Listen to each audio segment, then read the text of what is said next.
Hello बालक, कैसे आप लोग? उम्मीद करता हूँ मज़े में होगे, जम के पढ़ाई कर रहे होगे। हमारे लास्ट सेशन में, हमारे लास्ट लेक्चर में हमने बेसिकली हम डिजिटल ट्रांसफॉर्मेशन को पढ़ रहे थे और डिजिटल ट्रांसफॉर्मेशन के 5 बेस्ट प्रैक्टिसेस को हमने कवर किया था। एक छोटा सा टॉपिक और रिमेनिंग है डिजिटल ट्रांसफॉर्मेशन में, जिसे हम इस लेक्चर में कंप्लीट करेंगे and then after we will move to the next topic, McKinsey 7S model. जैसा कि मैंने आपसे पहले कहा था, McKinsey 7S model digital transformation में भी यूज़फुल होगा एंड सर्टेनली इसी की मदद से we will be seeing different organised structure, उसमें भी उसका आपको एप्लीकेशन दिख सकता है, बट इतना कनेक्टेड नहीं है। I will be giving some examples जिसके थ्रू आप वो कनेक्शन स्टैब्लिश कर लोगे, राइट? तो चलिए आज के लेक्चर को हम स्टार्ट करते हैं with how to build, how to deal with digital transformation basically, है ना? How to deal with digital transformation, how to manage digital transformation अगर कहा जाए तो कैसे हम डिजिटल ट्रांसफॉर्मेशन को मैनेज कर सकते हैं। This is what we have to see, this is last topic of digital transformation और फिर हम 7S मॉडल को स्टार्ट करेंगे। तो the topic we are going to start with is how to manage digital transformation. How to manage digital transformation. क्या कुछ नया है या आप ऑलरेडी जानते हैं? तो मैं आपसे कहना चाहूंगा कि आप ऑलरेडी जानते हैं, इट्स नथिंग न्यू, है ना? इसमें कुछ नया नहीं है, क्योंकि हम जानते हैं जैसी बात आती है how to manage digital transformation, तो we know that in digital transformation the most important aspect is change management. Because system को लाना, सॉफ्टवेयर सिस्टम को लगाना कंपनी में, कंप्यूटर का यूज करना कंपनी में, it's not a big deal. जो सबसे इंपॉर्टेंट एस्पेक्ट है what you need to manage is the people. सारी प्रॉब्लम ही लोगों से होती है, इंसान ही सारी प्रॉब्लम की जड़ है ना? सिंपल सी बात है। तो you have to concentrate on people, you have to ensure कि आपका ट्रांसफॉर्मेशन सही तरह से कैरी आउट हो जाए बिना आपके प्रोडक्टिविटी पे नेगेटिव इम्पैक्ट हुए। And for that purpose you have to have focus on people, right? इसी क्रम में हमने बहुत सारे एस्पेक्ट को स्टडी किया था। जैसे हमने कहा था कि whenever you are bringing change, you are initiating digital transformation in your company, that should not come as a surprise to the member of organization. ये सडन चेंज नहीं होना चाहिए, ये सरप्राइज नहीं होना चाहिए, क्योंकि अगर ये सरप्राइज हुआ तो we know that very well कि इट विल बी प्रॉब्लमेटिक। हमने हमने ये भी सीखा था कि आप, इसका मतलब अगर सरप्राइज नहीं आप करना चाहते तो क्या करोगे आप? तो you will have to communicate with them, you will have to provide them information, right? You have to delegate information. साथ ही साथ हमने इस बात को भी समझा था कि जब डिजिटल ट्रांसफॉर्मेशन हम करेंगे तो people will be needing a lot of help, उन्हें मदद की जरूरत होगी। They will be needing different tools and different skills and the feeling of security as well. तो इस बात को भी हमने डिस्कस किया था that we will be providing different tools and skills, ताकि वो क्या करे, अपने चेंज एनवायरनमेंट में अपने आप को अडॉप्ट कर ले, right? So and lot of other things we talked about. तो मेन जो मुद्दा है डिजिटल ट्रांसफॉर्मेशन में, तो चेंज मैनेजमेंट का ही मेन मेजर एस्पेक्ट है यहाँ, जो हमने कवर किया था प्रीवियस लेक्चर में। So when we say how to manage digital transformation, so basically we are talking about, managing the change, what is happening during the digital transformation. इस बारे में हम एक बात तो मेंशन कर सकते हैं, जो हमने पहले भी कई बार मेंशन किया हुआ है, that the change management is crucial or critical. Change management is crucial. Change management is crucial for effectiveness of digital transformation. Change management is crucial for effectiveness of digital transformation. Change management बहुत ही crucial है, क्योंकि ये success और failure of digital transformation को बहुत हद तक decide करेगा।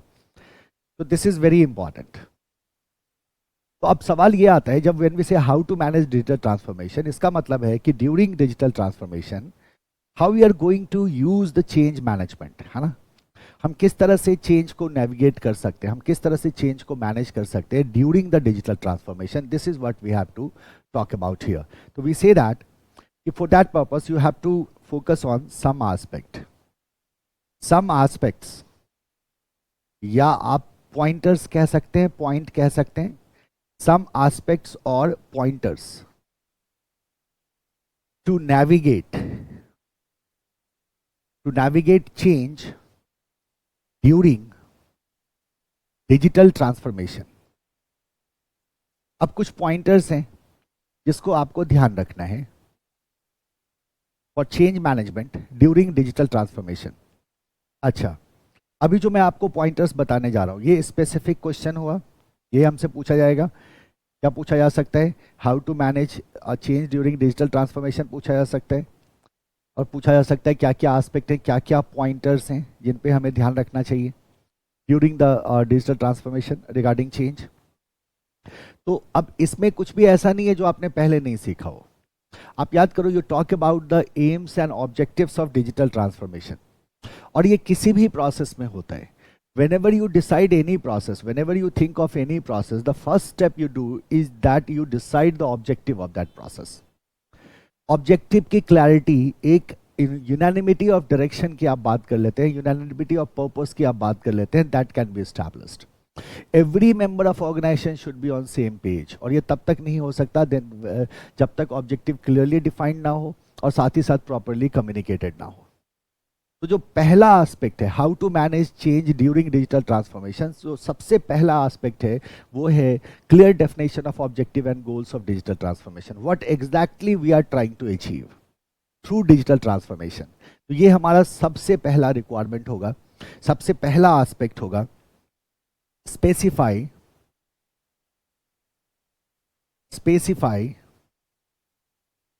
The AIIMS and objectives or the goals and objectives of digital transformation.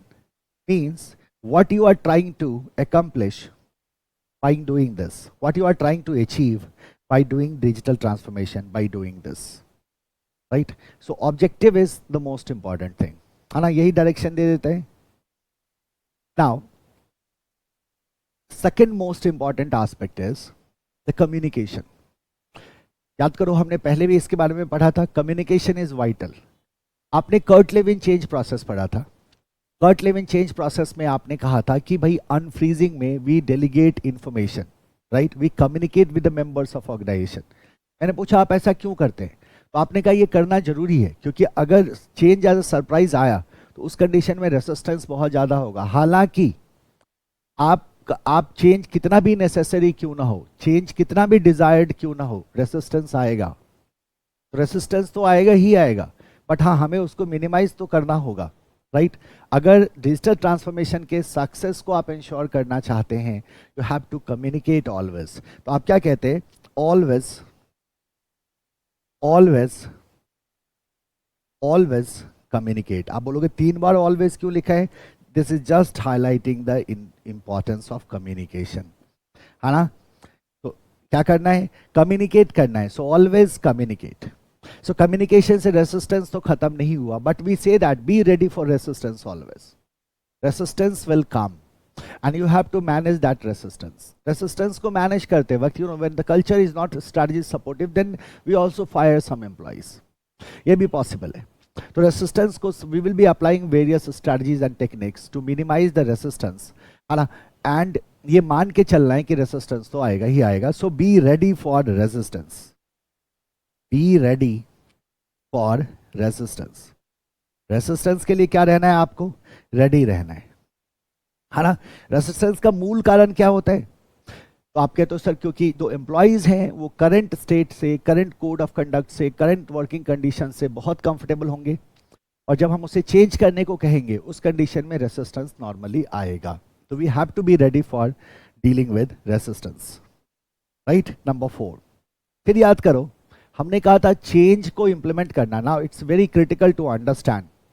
आप चेंज को इंप्लीमेंट करने की बात कर रहे हैं, कभी भी सडन और एंटायर चेंज इंप्लीमेंट नहीं किया जाता। Suppose you have to bring changes in your procedures, तो आप अपने पूरे एंटरप्राइज के प्रोसीजर्स को सडनली एक ही बार में चेंज नहीं करते। We never do at a time. Chaos होगा, ऑर्गेनाइजेशन विल बिकम डिसफंक्शनल। आप ऐसे नहीं कर सकते। What you do is we do it gradually, है ना। जैसे आप याद करो मैंने कहा था कि whenever we go for the digitalisation of our processes और procedures, we decide which process should be digitized, है ना, and then we decide कि किसे पहले करना है और किसे बाद में करना है। means we prioritize it, So when we are implementing it, so it is not done at a time, but gradual change is carried out, है ना? तो कैसा चेंज करना है? ग्रेजुअल चेंज करना है. Implement changes gradually. Implement changes gradually. Implement changes gradually. ये आपको थोड़ा समय दे देता है. अगर ग्रेजुअल चेंज को इंप्लीमेंट किया जाए तो लोगों को समय मिलता है टू लर्न एंड अडॉप्ट, और इजी ट्रांजिशन पॉसिबल है. And the last one is offer assistance and training, which is highly important, highly critical. तो ट्रेनिंग की जरूरत होगी, because we talk about the skill, we talk about the skills, so we will have to provide them the skills, and certainly we will have to provide them the assistance with the procedures, with different applications. हमें training देनी होगी, हमें assistance देना होगा, तभी digital transformation successful होगा. तो complete change आ रहा है वर्किंग कल्चर में, तो certainly you will have to provide assistance and training to your members of organization और योर स्टाफ और योर एम्प्लॉइज. तो ये 5 एस्पेक्ट हैं, पॉइंटर्स हैं, what we have to deal with और we have to consider while managing change during digital transformation. सबसे पहला, specify the aims and objectives. Second, communicate always. Third, be ready for resistance. Fourth, implement change gradually. And fifth, provide assistance and training. आप चाहो तो इसे code कर लो, ठीक है? तो objective, communication, O for objective, C for communication, R for resistance, R for resistance, G for gradually change, and A for assistance or training. ठीक है?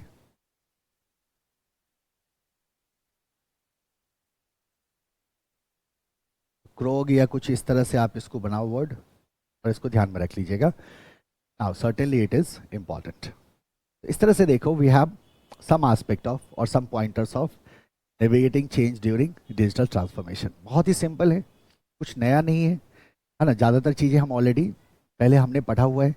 सबसे पहला स्टार्ट करते हैं, specify the AIIMS and objectives. The aims and objectives of digital transformation. DT लिख दूं digital transformation को? अब हम लिख सकते हैं aims and objectives of digital transformation. सबसे पहले क्या करना है? एम्स एंड ऑब्जेक्टिव को स्पेसिफाई करना है. What is objective? Objective is desired target, what we are trying to achieve, है ना? That what the objective is all about. आप क्या बोलोगे? It involves specifying what is intended outcome. What is intended outcome? What is intended outcome? What objectives must be achieved? Must be achieved. What objectives must be achieved? What is the intended outcome? What objectives must be achieved? What is your aim? What is your objective? So aim and objective से क्या होता है? So everyone stay on the same page. Look, as far as FMSM is concerned, है ना, ऐसा कहते हैं बच्चे हमेशा, है ना, ऐसा बच्चे हमेशा कहते हैं ड्यूरिंग क्लास कि सर आप बहुत ज़्यादा मेहनत करवाते हो, है ना, सर आप बहुत डिटेल में पढ़ाते हो, सर आप कोई कॉन्सेप्ट नहीं छोड़ते, सर आप सिलेक्शन नहीं करते हो, हाँ ना, सिलेक्शन कर दिया करो ना, सिर्फ वही पढ़ाया करो जो आपको लगता है कि हमारे एग्जाम में आ सकते हैं, राइट? या सर ऐसा कर लेते हैं ना कि पीडीएफ को अंडरलाइन कर लेते हैं, आप इतनी मेहनत हमें क्यों करवाते हो, राइट? ऐसा बच्चे कहते हैं. तो आप लोग अगर ऑनलाइन में है, गूगल ड्राइव में है, पेन ड्राइव में है, तो आप तो नहीं कहते यूजुअली, है ना? आप में से भी कुछ कलाकार हैं जिन्होंने फ़ोन करके ये बात मुझे कही है, सर बहुत मेहनत करवाते हो, सर इतनी मेहनत की क्या ज़रूरत है? तो ज़रूरत है. क्यों ज़रूरत है? कि when I am teaching any subject, मेरा एक ही आइडिया होता है, और वही आइडिया होता है कि हर एक स्टूडेंट मैक्सिमम मार्क्स ऑब्टेन करे, हर एक स्टूडेंट. तो I am not teaching for a certain kind of student. अगर सर्टेन काइंड ऑफ स्टूडेंट पे मुझे पढ़ाना पड़े जिन्हें सिर्फ गाइडेंस की ज़रूरत है, तो ज़रा सोचो कि मैंने एक कॉर्पोरेट एग्जाम्पल लिया, ठीक है, और मैंने कॉन्सेप्ट को डील किया, दैट्स इट। थियरी के लिए मैंने बोला बुक पढ़ लेना, तो इतना काफ़ी होगा और मैं आराम से पीडीएफ पे चला जाऊंगा। मेरी मेहनत जो है वो 80% से कम हो जाएगी, ट्रस्ट मी। और मेरे पास सिर्फ फालतू की बात करने का बहुत समय होगा। आपका सिलेबस आपने नोटिस किया होगा कि आपने इतने कम क्लासेस में, पता है आप एसएम को क्यों कंप्लीट कर पाया हो, इतने डिटेल्ड स्टडी करने के बाद भी? उसका सिर्फ एक रीजन है कि आपके क्लास में आइडल टाइम 0 है। अगर मैं यही करने लगूं उस कंडीशन में I will have ample of time, बहुत सा ज़्यादा समय होगा मेरे पास बातें करने के लिए, आपको तरह तरह की कहानियां सुनाने के लिए, है ना, और बहुत इधर उधर की बातें करने के लिए हम कर सकते हैं बहुत आसानी से, लेकिन फिर कॉम्प्रोमाइज़ होगा मेरा ऑब्जेक्टिव। तो मेरे जो टीचिंग का ऑब्जेक्टिव है वो सिंपल है ये कि हर एक बच्चा मार्क्स स्कोर करे, every student whoever is enrol in my classroom वो क्या कर सके, मैक्सिमम मार्क्स इस सब्जेक्ट में अचीव कर सके। इसीलिए फंडामेंटल टीचिंग स्टाइल को मैंने मेंटेन करके रखा हुआ है। तो ये क्या कहता है, this is the objective we have defined in very beginning, कि this is the objective of this class, कि ज़्यादा से ज़्यादा मार्क्स स्कोर कर सके बच्चा, कॉन्सेप्ट की समझ हो, कल के डेट में उसको रियल लाइफ में भी यूज कर सके। अब everyone need to be on same page, we all are on the same page. आपको भी पता है कि शॉर्टकट नहीं मिलेगा, आप भी जानते हो इस बात को कि ऑब्जेक्टिव बहुत क्लियर है इनका, तो ये पीडीएफ पे अंडरलाइन तो नहीं कराएंगे, है ना, तो ये मेहनत हमारी नहीं बच सकती, हमें क्लासरूम में लिखना ही होगा, हमें क्लासरूम में समझना ही होगा। Because idea is very clear that the classroom, this class is for all kind of student, no matter what you are good in रट्टाफिकेशन और नॉट, इससे फर्क नहीं पड़ता। आप क्लासेस को सिर्फ समझ भी लो अच्छी तरह से और अपने थॉट को एक्सप्रेस करना सीख जाओ शब्दों में, तो काफ़ी आपके एग्जामिनेशन को क्रैक करने के लिए। तो ऑब्जेक्टिव क्लियर है, we all are on same page. ऐसा ही होता है किसी भी प्रोसेस को जब हम करते हैं तो we have to define our objective, ताकि जो भी मेंबर्स ऑफ ऑर्गेनाइजेशन है उन्हें पता हो कि इंटेंडेड आउटकम क्या है, क्या आउटकम हम चाहते हैं, क्या डिजायर्ड आउटकम है, क्या ऑब्जेक्टिव है जो हमें अचीव करना है, ये सबको पता होगा, कंपनी के हर एक स्टाफ को पता होगा। So we say that having clear goals helps to keep everyone on the same page, helps to keep everyone on the same page, everyone on the same page, right? So this is your defining goals. चलते हैं second पे। Second में हमने रखा था communication को, क्या कहा था, always always always communicate, always always always communicate. Communication continuous होना चाहिए, कम्युनिकेशन रेगुलर वे में होना चाहिए, communication through out the enterprise होना चाहिए, है ना। जो भी ऑब्जेक्टिव्स हैं, जो भी ऑब्जेक्टिव हमने सेट किए हैं, उन ऑब्जेक्टिव्स को हमें क्लियरली कम्युनिकेट करना होगा हमारे सारे मेंबर्स के साथ, रूटीनली कम्युनिकेट करना होगा, ऑनेस्टली कम्युनिकेट करना होगा। You can not hide anything. Transparency and trust is essential for change management. अगर ट्रस्ट लैक करता है, ट्रांसपेरेंसी नहीं रहती है, लोग कंफ्यूज्ड होंगे। और याद रखना कि आप चेंज कर रहे हो, थिंग्स आर चेंजिंग, है ना, और ये लोगों को डीपली अफेक्ट करता है। तो ऐसे में अगर कुछ कंफ्यूजिंग है, in that case chaos create होगा, है ना, क्या क्रिएट होगा, केओस क्रिएट होगा। So we have to take care of that. And how we can take care of that, we have to have clear, honest and routine communication of objectives to every members of organisation. तो what we say, objectives of digital transformation, DT लिख दूं, right, should be, exam में मत लिखना, should be discussed routinely and honestly, routinely and honestly, routinely का मतलब continuous basis पे, and also that how change is going to affect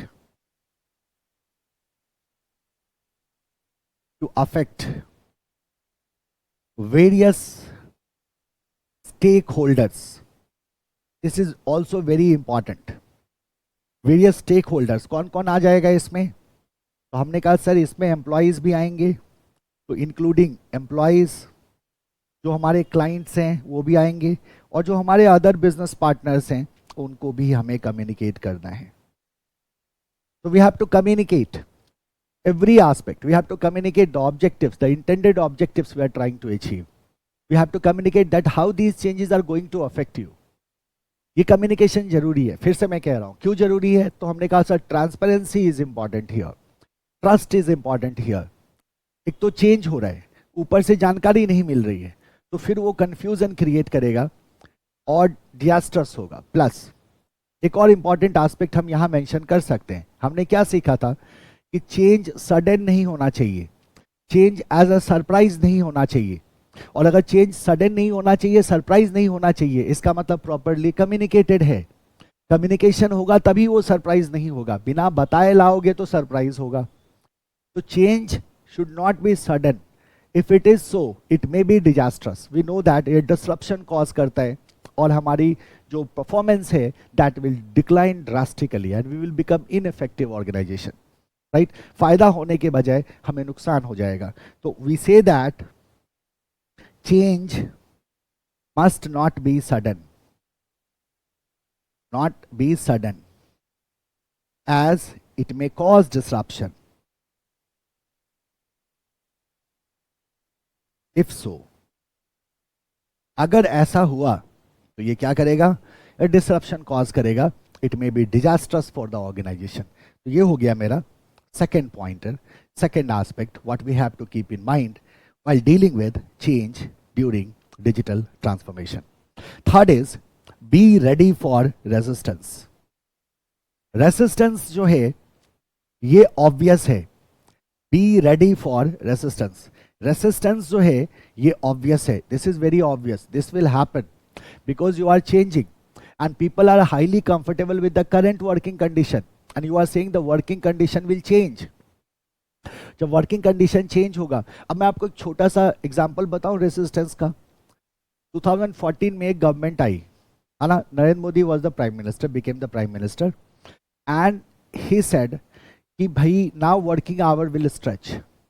तो अगर किसी को काम नहीं करना है तो वॉलंटरी रिटायरमेंट ले ले. अब इसके पीछे का क्या पॉलिटिकल रीजन रहा होगा वो भगवान को पता होगा, या मोदी जी को पता होगा, या उनके क्लोज एट को पता होगा. बट इतना तो पक्का है कि व्हाई ही सेड सो और why this kind of talk been done at that time. Idea was very simple. Things are going to change. If you think you are able to change then continue, otherwise resign. तो sir ऐसा business में भी होता है क्या, do we fire as well? तो yes we do, है ना. तो ऐसा होता है कभी कभी कि कल्चर में वो सेट नहीं हो पाते हैं तो हम उनकी जगह दूसरे को लाते हैं, उनको हटाते हैं और वी विल हायर अगेन. तो this will happen whenever you change into new circumstances, whenever the situation is changed, the working culture is changed. In that case resistance is an obvious thing, it will happen. हमारी पूरी कोशिश ये है कि resistance कम से कम हो और अगर ये रेसिस्टेंस हो तो हम उसे सक्सेसफुली मैनेज कर लें. लोग रेसिस्टेंस क्यों करते हैं? तो एक सिंपल सा लाइन हमेशा याद में रखना कि लोग जो होते हैं वो डीप रूटेड होता है उनका करंट बिहेवियर को लेके. करंट बिहेवियर से वो हाईली सेटिस्फाइड रहते हैं और उसी बिहेवियर एंड एटीट्यूड को वो कंटिन्यू करना चाहते हैं. जब भी आप उसे अपने बिहेवियर एंड एटीट्यूड को बदलने को बोलोगे तो वो निश्चित रूप से आपको रेसिस्ट करेंगे. आपको बहुत केयरफुली उस चेंज को कैरी आउट करना होगा.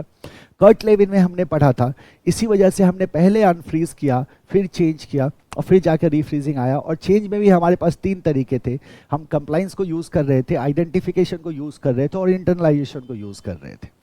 वहां भी हमने सीखा था कि रेसिस्टेंस आएगा and that resistance need to be handled carefully. So be ready for resistance. कितना भी रिक्वायर्ड चेंज हो रेसिस्टेंस आएगा. People usually are highly comfortable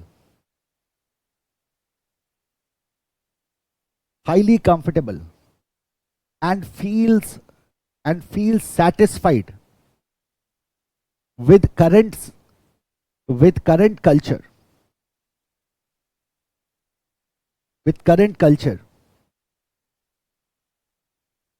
and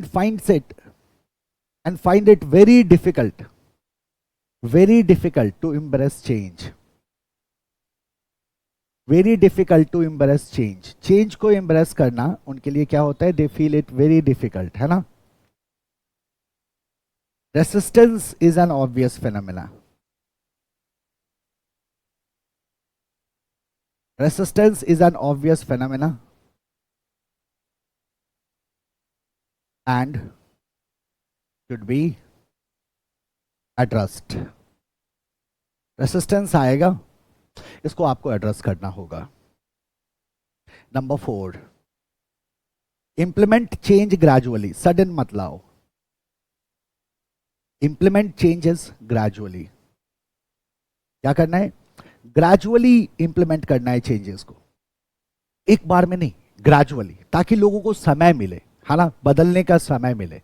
अब आप देखते हो, आप सीखोगे, कोई भी छोटा बच्चा है ना, बहुत छोटा बच्चा है, मान लो 2 साल 3 साल 4 साल का, 2 साल का तो बहुत छोटा हो गया, 4 साल का है, 5 साल का है, आपने देखा उसमें कुछ बैड बिहेवियर्स है, राइट? तो आपने नोटिस किया कि 3 4 5 मान लो, 5 जो है रॉन्ग ट्रेड्स, बैड बिहेवियर है. आप चाहते हो कि वो बैड बिहेवियर को ठीक करे. आपको पता है आपको क्या करना चाहिए? उन 5 बिहेवियर के लिए आपको एक साथ इंस्ट्रक्शन नहीं देना चाहिए. पता है क्यों? आप बच्चे को बोलोगे ना, अरे ऐसा मत करो, अरे ऐसा भी मत करो, ऐसा भी मत करो, ऐसा भी मत करो, ऐसा भी मत करो. 5 के लिए जैसे ही आपने उसको इंस्ट्रक्शन दिया ना, the child will become overwhelm. वो ओवरवेल्म हो जाएगा, उसको समझ में ही नहीं आएगा, उसका दिमाग शट डाउन हो जाएगा, और उसके बाद वो चीखना चिल्लाना शुरू कर देगा और उल्टा करना शुरू कर देगा. क्यों ऐसा हुआ? क्योंकि वो ओवरवेल्म हो गया. But if you give him some time, है ना, आपने एक ट्रेड को फोकस किया, उस पर थोड़ा समय दिया, उसको कुछ दिनों में बदलने की कोशिश करी, when that is changed we focus on the next trade. तो अगर आप ऐसे ग्रेजुअल चेंज लाने की कोशिश करते हो ना, दैट विल बी इजी. तो आप यहाँ लोगों के एटीट्यूड एंड बिहेवियर को बदलने की बात कर रहे हो, आप एक कल्चर से दूसरे कल्चर में शिफ्ट करने की बात कर रहे हैं. तो ये जो चेंज आप ला रहे हो ना, that need to be gradual, ताकि लोगों को समय मिले चीज़ों के साथ क्या करने के लिए, अडॉप्ट करने के लिए. एक तो उनके लिए पहले ही डिफिकल्टी हो रही है चेंज को क्या करना, एम्ब्रेस करना, ऊपर से अगर आपने सडन किया और एक साथ कर दिया तो उनके लिए बड़ा कंफ्यूजिंग होगा, वो ओवरवेल्म हो जाएंगे, और उस कंडीशन में आपके लिए नुकसान हो सकता है. और सबसे बड़ा नुकसान क्या होता है? They will resign and leave. फिर नया स्टाफ आएगा, उसको फिर से ट्रेनिंग दो, है ना. तो आपका कॉस्ट क्या होगा? बढ़ेगा. आपके डिफिकल्टीज क्या होंगी? बढ़ेंगी. आपका चेंज इंप्लीमेंटेशन फेल होगा. सो व्हाट वी से, changes should ideally be implemented gradually rather than all at once. The gradually implemented changes should ideally be implemented gradually rather than all at once. Rather than all at once. एक साथ नहीं, एक साथ पूरा change हमें implement नहीं करना है. कैसे इंप्लीमेंट करना है? ग्रेजुअली इंप्लीमेंट करना है. Gradual change gives time. Gradual changes give time to people to become familiar and used to be. एक ही मतलब है दोनों का, आदत हो जाना. used to be का मतलब आदत हो जाना. तो become familiar, familiarity बढ़ेगी, and used to be to new way of doing things. काम करने का तरीका क्या हो रहा है? बदल रहा है. थोड़ा समय तो दो, ताकि वो क्या हो जाए? यूज टू हो जाए new way of doing things से. वो यूज टू हो जाए चीज़ों से, फेमिलियर हो जाए नए सेट ऑफ सिचुएशन से, और अकॉर्डिंगली वो एडजस्ट कर पाए. याद करो, थ्रेटन नहीं करना है ना. हमने ये सीखा था प्रीवियस क्लास में कि थ्रेटन तो हम वैसे भी नहीं करते, और हम तो ये कहते हैं कि आपको थ्रेट नहीं है, आपको अडाप्ट करने के लिए जो टूल चाहिए, जो स्किल चाहिए, जो रिसोर्सेज चाहिए, वो हम आपको दे रहे हैं. आपको न्यू सिचुएशन में अडाप्ट करना है. थ्रेट तो हम वैसे ही नहीं करते. अगर ग्रेजुअल चेंज करते हैं तो they get ample of time to to get settled with the new situation, the new culture. उनको थोड़ा सा क्या मिल जाता है? समय मिल जाता है, right. And the last is offer assistance and training. Offer assistance and training. तो ट्रेनिंग तो देनी होगी, गाइडेंस तो देना होगा, है ना. उसके लिए हम हमेशा तैयार रहते हैं. Workers will need guidance in the new procedures,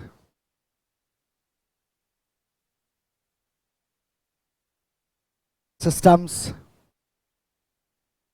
software applications,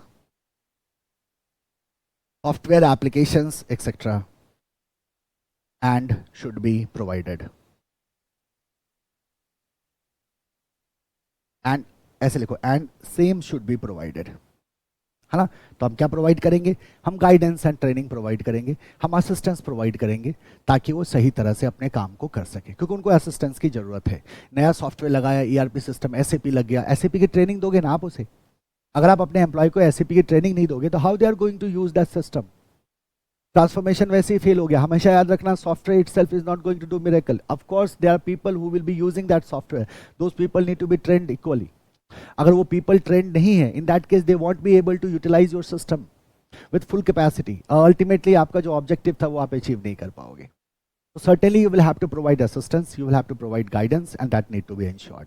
इस तरह से देखो, हम 5 पॉइंटर्स की बात करते हैं। How to manage change during digital transformation अगर हमसे पूछा जाए तो हमारे पास 5 पॉइंटर्स हैं जिस पे हमें कंसंट्रेट करना है। लाइकवाइज हमने एक कॉन्सेप्ट पढ़ा था 5 बेस्ट प्रैक्टिसेस। ये 2 प्रोमिनेंट क्वेश्चन बनते हैं इस केस में जब हम डिजिटल ट्रांसफॉर्मेशन की बात करते हैं तो, right. So this is all about your change management and digital transformation and we are done with this topic. Now we will move to the next topic जिसको कहते हैं McKinsey 7S model. Now that is a tool for organisational design.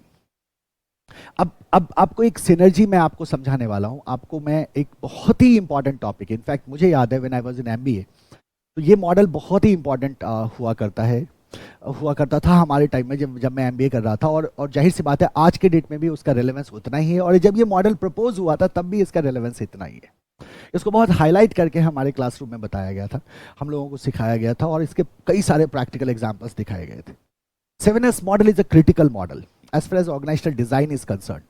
और design जो होता है किसी भी company का, स्ट्रक्चर जो होता है किसी भी कंपनी का, that should be in alignment with the strategy. और there are in 7S model you will find there are 7 set of elements, 7 elements are there, और वो सातों एलिमेंट्स इंटरडिपेंडेंट होते हैं, और सातों एलिमेंट्स में आपको प्रॉपर अलाइनमेंट होना चाहिए, right. And then you get a perfect organisational design. जैसे मैंने आपसे कहा था कि when you are talking about the change management, आप जब डिजिटल ट्रांसफॉर्मेशन कर रहे हैं अपनी कंपनी में, you are doing working manually, now you are working digitally. So एक शिफ्ट हो रहा है आपके ऑर्गेनाइजेशन में, so accordingly your organizational structure will also shift. जैसे अभी आपने कहा कि we have the systems in place, यानी कि we have operations and activities, we have strategy in place, right. We need skill, we have to work on the staff, and then of course we have our shared value, right. और we have our style of leadership, हम अपने style of leadership की भी बात करते हैं, हम अपने स्ट्रक्चर की भी बात करते हैं। दीज 7S जो है that should be in such a way that कह सकते हैं परफेक्ट सिंक में होना चाहिए। Only then that organisational structure will be effective in a particular situation.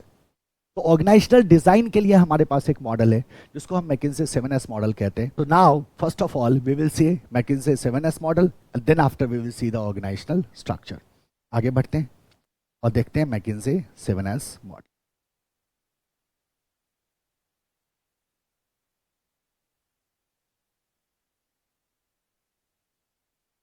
Topic is, triple star कर दो, highly important for our attempt, highly important, super important, है ना ये 24 के लिए। मैकिन्से 7S मॉडल बहुत ही वाइटल है, प्रैक्टिकल लाइफ में भी बहुत इंपॉर्टेंट है, और आपके एग्जाम में तो एक क्वेश्चन आ रहा है इसमें से, ठीक है। मैकिन्से 7S मॉडल, चलो इसको देखते हैं। 7S मॉडल की अगर हम बात करें तो एक बात तो आपको नाम से ही पता चल जाएगा कि ये मॉडल किसने प्रपोज किया था, मैकिन्से ने। आप जानते हैं मैकिन्से को, it's an international consultancy firm, और ये 7S है, इसका मतलब इसमें 7S है, right, correct. And this is basically will tell you about the organisational framework. किसी भी ऑर्गेनाइजेशन का फ्रेमवर्क कैसा होगा, ऑर्गेनाइजेशन का डिजाइन कैसा होगा, इसके बारे में आप बात कर सकते हैं with the help of 7S model. तो 7S में टोटल आपके पास 7S होते हैं। ये 7S कौन कौन से होते हैं, और इसको 2 तरह के एलिमेंट्स में हम डिवाइड कर देते हैं। देखो, अगर हम देखें, जैसे हमने कहा कि the first S is strategy. तो आप किसी भी एंटरप्राइज को देखो अगर, तो सबसे पहले आपके पास क्या होता है, एक प्लान ऑफ एक्शन होता है। आपके पास एक स्ट्रैटेजी होती है, जिस स्ट्रैटेजी से आप डिसाइड करते हैं, जो स्ट्रैटेजी आपको डायरेक्शन देता है, और basically this strategy is the plan to win. how can you win over rivals, how can you defeat your competitors, how you are going to proceed in business, that is your strategy. Strategy के साथ ही आपके पास second ऐसा होता है जिसको आप कहते हो structure. So you have the structure, you have the strategy and you have the structure. ठीक है. And then you have the third S जिसे आप कहते हैं system. Strategy, structure and system. अब ध्यान देना, इनको कहा गया these are basically your hard elements. Now why these are called as hard elements? The idea is very simple, because these are influenced by the management, or these are the factors or S which will influence the management, right? तो ये management से concerned है, management को influence करता है, management से influence होता है, तो ये आपका हार्ड एलिमेंट है. But there is soft element as well, यानी कि जो 7S है उसको 3 और 4 में आप डिवाइड करते हैं. जहां 3 आपका हार्ड एलिमेंट होता है, वहीं बाकी के 4 आपके सॉफ्ट एलिमेंट्स होते हैं. सॉफ्ट एलिमेंट वर्ड क्यों आया? Hard element आया because this is basically concerned with the management, and management get influenced by these hard element, and management can control these hard elements. But there are certain other elements which is concerned with the culture of the organization. और culture आप समझ सकते हो कि culture से अगर concerned है तो उसको soft कहा जा सकता है, and those are called as soft elements, जिसमें 4 आते हैं आपके. So in center, आपने center में क्या बनाया? एक in center you have the shared value. In centre you have the shared value. इसको मैं अभी ही डिवाइड कर देता हूं आपके लिए. आपने कहा सर ये जो है हमारे ऊपर वाला part, this is my hard elements, और इसके नीचे हम सॉफ्ट एलिमेंट को शो कर सकते हैं. सो 4 हो गए total. First is strategy, then we have the structure, then we have the system, then we have the shared value. Value is a soft element, no doubt. So when we talk of the value, value means core value of the enterprise, and that is your soft element. Then you have the skills. Then you have the skills, right? Skills के बाद आप बात कर लेते हो style की. Skills के बाद you talk about the style, right? And another element you have is the staff. देखो टोटल कितने बन गए आपके पास? 7 एलिमेंट्स हो गए आपके पास. You have the strategy, structure, system, shared value, skills, style and staff. These are the 7 elements, right? अब ये जो डिवाइडिंग लाइन हमने दिया है, इसके ऊपर जो है हमारा, that is are hard elements, और इसके जो नीचे है, these are are soft elements. तो सॉफ्ट एलिमेंट्स कितने हो गए हमारे पास? टोटल 4. और हार्ड एलिमेंट्स कितने हो गए? टोटल 3. अब एक बात को समझो कि these elements are not independent. ये जो 7S है ये इंडिपेंडेंट नहीं है. इनका आपस में जो इंटरैक्शन है that is vital, and certainly they will influence each other. So every element will impact every other element, every element will impact every other element. तो आप सबके साथ क्या कर सकते हैं? You can establish a connection. जैसे आपने इसको इसके साथ कनेक्ट किया, इसको इसके साथ कनेक्ट किया, इसको इसके साथ कनेक्ट किया, एंड सो ऑन. इसी तरह से आपको क्या करना है? हर एक एलिमेंट को हर एक एलिमेंट के साथ आपको कनेक्ट कर देना है, राइट? आपने इसको इससे कनेक्ट किया, इसको इससे कनेक्ट कर दिया, इसको इससे कनेक्ट किया, इससे, तो एक बड़ा कॉम्प्लेक्स सेट ऑफ नेटवर्क आपका तैयार होगा, नो डाउट. और इसको इससे कनेक्ट कर दिया. Likewise this is connected, we will connect it with this, with this, with this and with this. Accordingly इसको इससे कनेक्ट कर दो. इससे कनेक्टेड है, इससे कनेक्टेड है, इससे कनेक्ट करो, इससे कनेक्टेड है, और इससे कनेक्ट कर दो. एंड लाइकवाइज आप यहां भी कनेक्शन एस्टैब्लिश कर सकते हैं. And we have to connect with this. Now this is your 7S model, right? जहां आप 7 एलिमेंट के इंटरैक्शन की बात करते हैं. ये सातों एलिमेंट परफेक्टली अलाइंड होने चाहिए to have a good organizational design, to have a perfect organisational design, to get the success. अब किस तरह का बिजनेस है मेरा, किस तरह का मॉडल है, क्या नेचर है बिजनेस का, कितना पुराना बिजनेस है, क्या साइज शेप की अगर हम बात करें बिजनेस का हमारा क्या है, इन सब पे डिपेंड करता है कि हमारे कंपनी का स्ट्रक्चर कैसा होगा. And whenever you are deciding the organizational structure, you have to keep in mind all these 7 elements, where 3 are the hard element and 4 are the soft elements. यही है आपका McKinsey 7S मॉडल. कितने elements हो गए total? 7 element हो गए, right? तो what we से हियर, अगर एक इंट्रोडक्टरी स्टेटमेंट हम लिखना चाहें तो we say that McKinsey 7S model, McKinsey 7S model is a tool used for organizational design, is a tool used for organizational design. तो ये एक टूल है जो हम यूज कर सकते हैं ऑर्गेनाइजेशनल डिजाइन के लिए, राइट? तो we can use this tool for organisational design. It depicts, depict करने का मतलब क्या करना, शो करना. It depicts how effectiveness can be achieved in interaction, how effectiveness can be achieved in interaction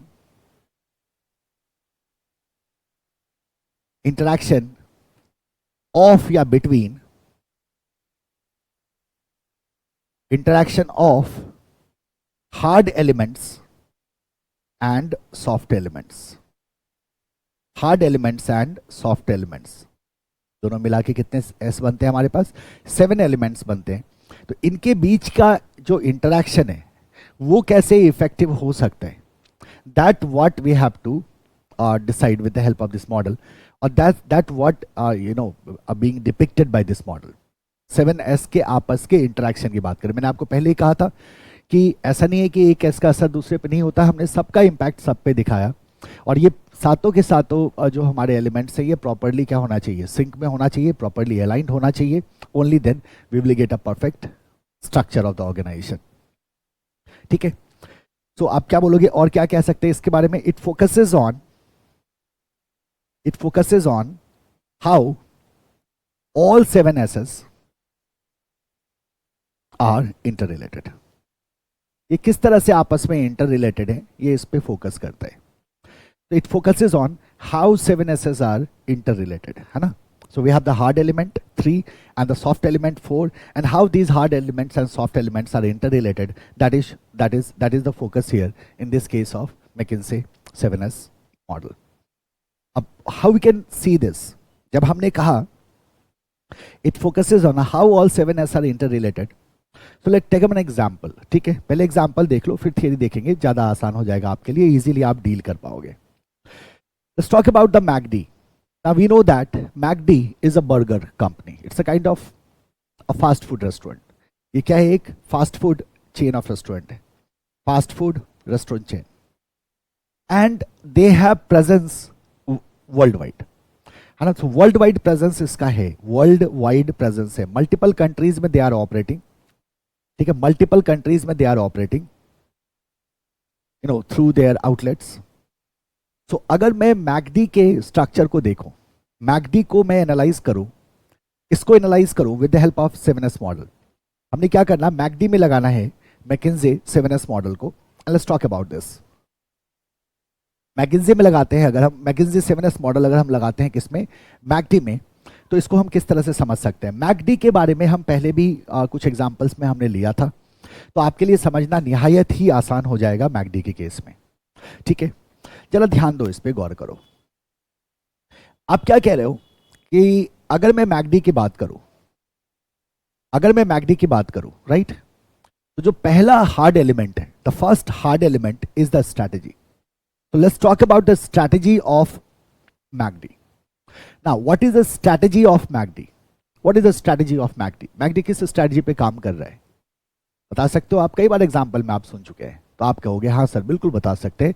McD का जो स्ट्रैटेजी है that is a cost leadership strategy.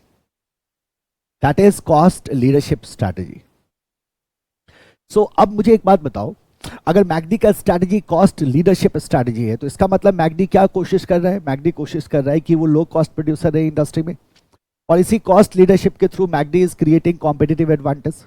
So इसी के through they are creating this, they have core competence in various activities which will give them something called as cost leadership. Certainly they have a competitive advantage, an advantage over rivals. So McD की जो strategy है that is the cost leadership strategy, right? Second में आ जाओ, let's talk about the structure of the matrix. McD का structure कैसा है. अब हम कहते हैं McD तो सर बहुत बड़ी कंपनी है, इसके बहुत सारे आउटलेट हैं, लेकिन आपको बड़ा सरप्राइज होगा सुन के कि मैकडी का स्ट्रक्चर हायरार्किकल स्ट्रक्चर नहीं है. इट्स नॉट लाइक कि बहुत लंबा चौड़ा हायरार्की बन रहा है. Almost you will see that the McD structure is a flat structure. और वो जरूरी भी है, वो जरूरी है एज पर the strategy that is needed, that is required. And what is happening in the case of matrix, they have outlets, उनके आउटलेट्स हैं, and those outlets are being managed by the managers only. अब मान लो उन्होंने क्या किया different, मान लो इंडिया में, अदर कंट्रीज में दे हैव सर्टेन आउटलेट्स. अब उन आउटलेट्स में क्या है कि there is a manager appointed, जो मैनेजर क्या करता है उस पूरे आउटलेट को मैनेज करता है, और उस आउटलेट में, उस रेस्टोरेंट में स्पेसिफिकली जितने भी स्टाफ हैं, जितने भी एम्प्लॉइज हैं, उस सारे स्टाफ एंड एम्प्लॉइज को मैनेज करने का काम उस मैनेजर का होता है. तो मोर और less you will find that the structure of McD is a flat structure, though there are certain management level, वो तो होगा ही होगा. सर्टेनली अगर आप डिफरेंट आउटलेट को मैनेजर से अपॉइंट कर रहे हैं तो मैनेजर किसको रिपोर्ट कर रहा है, तो certainly there will be higher level authority. So there will be some management levels, but it is not a highly hierarchical structure, but a flat structure.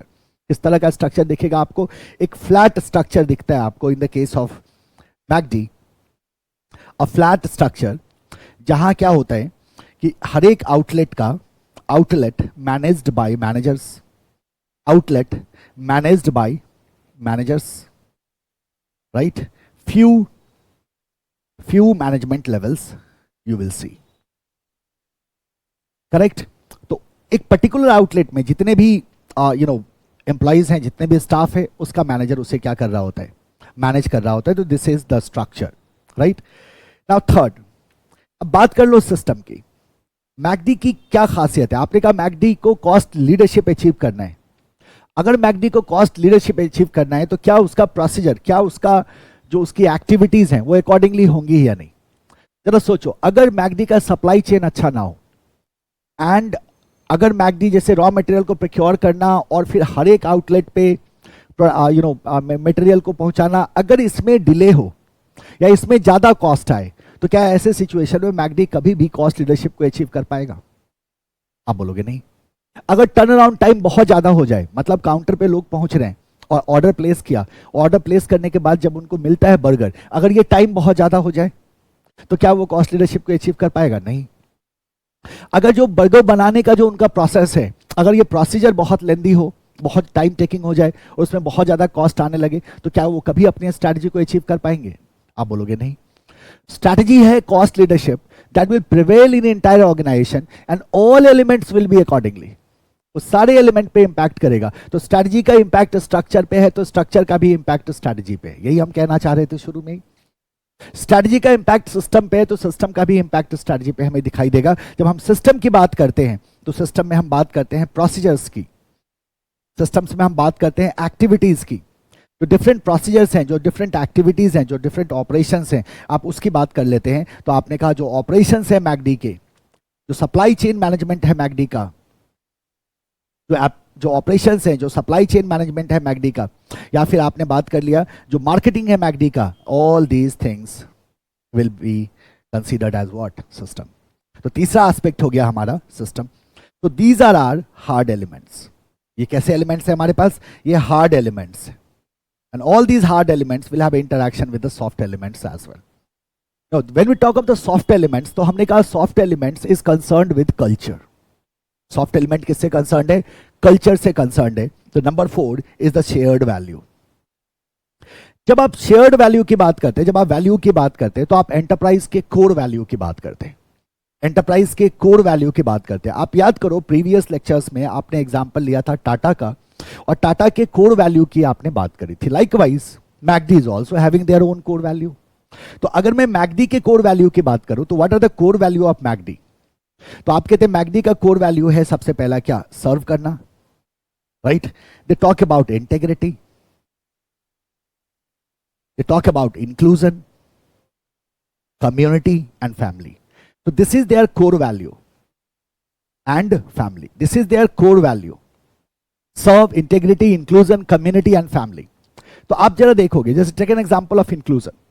अगर आप इंक्लूजन की बात करो तो आप देखोगे कि from every facets of society, from every area of society, McD allow people to work with them. McD कभी भी डिस्क्रिमिनेट नहीं करता, है ना. तो आप देखोगे कि इंक्लूजन है, इंक्लूसिव पॉलिसी है उनकी. So everyone is allowed to, they have approximately more than 2 lakhs employees worldwide. 2 lakh से ज़्यादा स्टाफ है उनके पास वर्ल्ड वाइड, एंड उसमें बहुत ज़्यादा डाइवर्सिटी आपको दिखाई देगी। आप इंडिया में किसी मैकडी स्टोर में जाओ, आपको बड़ा डाइवर्सिटी दिखाई देगा। आप देखोगे डिफरेंट एजुकेशनल बैकग्राउंड का, डिफरेंट सोशल स्टेटस से लोगों को उन्होंने हायर किया हुआ है। सो इसका मतलब क्या हुआ? Their value is of what? Inclusion. And of course, they try to cater, different set of customers. Their focus is very clear. They try to get more and more customers, different set of customers. They try to satisfy, and accordingly they design their product. Integrity, and of course, they are there for what? Serve. MACD also ensure कि उसका जो earning है, उसका certain part वापस किसको जाए? Community को जाए. So this is shared value. Shared value here means the core value of the enterprise, and core value को आप इन सेंस में देख सकते हो।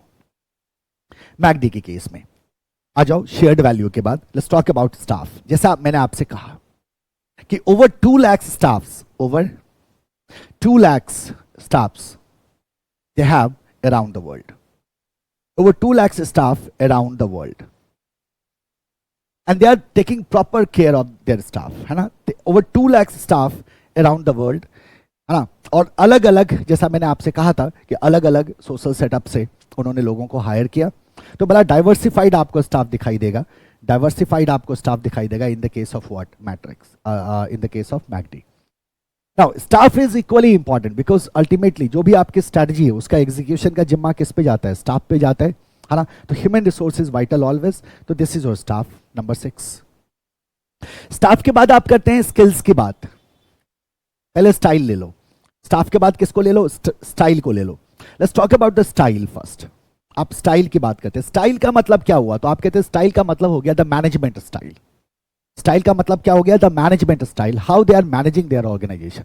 मैकडी की अगर बात करो तो मैकडी में पार्टिसिपेटिव लीडरशिप आपको देखने को मिलेगा। पार्टिसिपेटिव लीडरशिप का मतलब है कि जो हायर लेवल अथॉरिटीज है ना, they are always available to listen from the managers of the outlets, and managers are always available for the staff under them.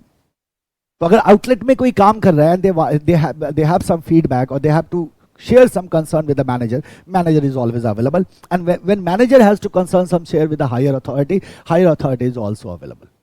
So they work in a participative manner. तो कैसी leadership है यहाँ? Participative leadership है। तो क्या सभी organisation में होगा? आप कहोगे नहीं, ये तो डिपेंड करता है ना। हमने एग्जांपल लिया है किसका? मैकडी का। तो कैसा लीडरशिप है? पार्टिसिपेटिव लीडरशिप है।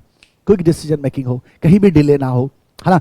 कोई भी इशू अगर क्रिएट हो रहा है तो वो क्विकली क्या हो? रिजॉल्व हो। These are the condition of cost leadership. अगर ऐसा नहीं होता है तो हम वैसे भी कॉस्ट लीडरशिप को अचीव नहीं कर पाएंगे। सो पार्टिसिपेटिव लीडरशिप की अगर आप बात करें, that you will see in the case of what? Matrix, in the case of McD. तो आप स्टाइल का मतलब क्या कहते हो? कि मैनेजमेंट स्टाइल की आप बात करते हैं। मैनेजमेंट स्टाइल की आप बात करते हैं when you talk of the style. And number 7 is your skills. Now skills are equally important, क्योंकि जो हमारी स्ट्रैटेजी है accordingly we need to have the skill. Yes और नो? जो हमारी स्ट्रैटेजी है accordingly we need to have the skills. If people are lacking skills, in that case आप अपने काम को परफॉर्म ही नहीं कर पाओगे। You talk about the system, you talk about the procedures, activities, operation, supply chain management, marketing, and suppose the staff of the company are lacking the skill, in that case will you be able to get the system benefit of the system? Answer is no. और अगर आप system को अगर आप ensure नहीं कर पाते, in that case will you be able to ensure your strategy? आप बोलोगे नो। ये पूरा स्ट्रक्चर आपका डिसफंक्शनल होगा। So when we talk of the skills, you talk about the training, you talk about improving the working performance of individuals or the members of organization. So skill impart करने की आप बात करते हैं, और McD भी continuous basis पे क्या करते हैं? they provide training on continuous basis. ये होता है बेसिकली आपका 7S। तो ये जो हमारे बाकी के हो गए 4, 5, 6 and 7, these are are soft elements. ये है बालक मैकिन्से मॉडल। आप किसी भी कंपनी पे लगाओ, किसी भी स्ट्रक्चर पे लगाओ, आपको एक बड़ा बेहतरीन बैलेंस दिखेगा, और आपको दिखेगा कि ये सारे फैक्टर एक दूसरे को क्या करते हैं? हाईली इन्फ्लुएंस करते हैं, एक दूसरे के साथ इंटरैक्ट करते हैं, और बहुत ही इंपॉर्टेंट है आप सातों फैक्टर को कंसीडर करें, अकॉर्डिंगली ऑर्गेनाइजेशनल डिजाइन को डेवलप करें। राइट? इसमें से अगर कुछ इम्बैलेंस होता है तो आपको स्ट्रक्चर बदलने की जरूरत हो जाती है। You will see that right जैसे हमने सिंपल स्ट्रक्चर से स्टार्ट करेंगे, फिर फंक्शनल पे जाना होगा, फिर डिविजनल पे जाना होगा, फिर मल्टी डिवीजन पे जाएंगे, फिर एसबीओ स्ट्रक्चर पे हमें जाना होगा। ऐसा क्यों होगा? क्योंकि आप देखोगे कुछ ना कुछ ऐसा क्या हो रहा है, अनबैलेंस हो रहा है। So accordingly you will have to make a shift and keep a proper interaction and balance among all these 7 elements, 3 hard elements and 4 soft elements. ठीक है, आ जाओ।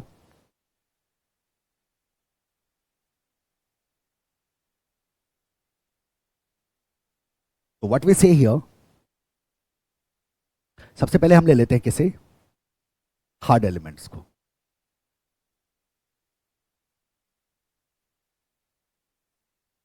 हार्ड एलिमेंट्स,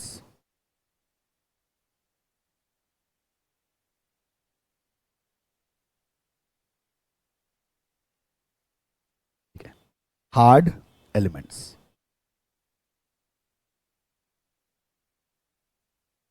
ठीक है, क्या बोलेंगे, these elements are directly controlled by management. These elements are directly controlled by management. ये management से concerned है, मैनेजमेंट इसको डायरेक्टली कंट्रोल कर सकता है, and that is why it is called as hard element. Right, it is directly controlled by the management and that is why it is called as hard element.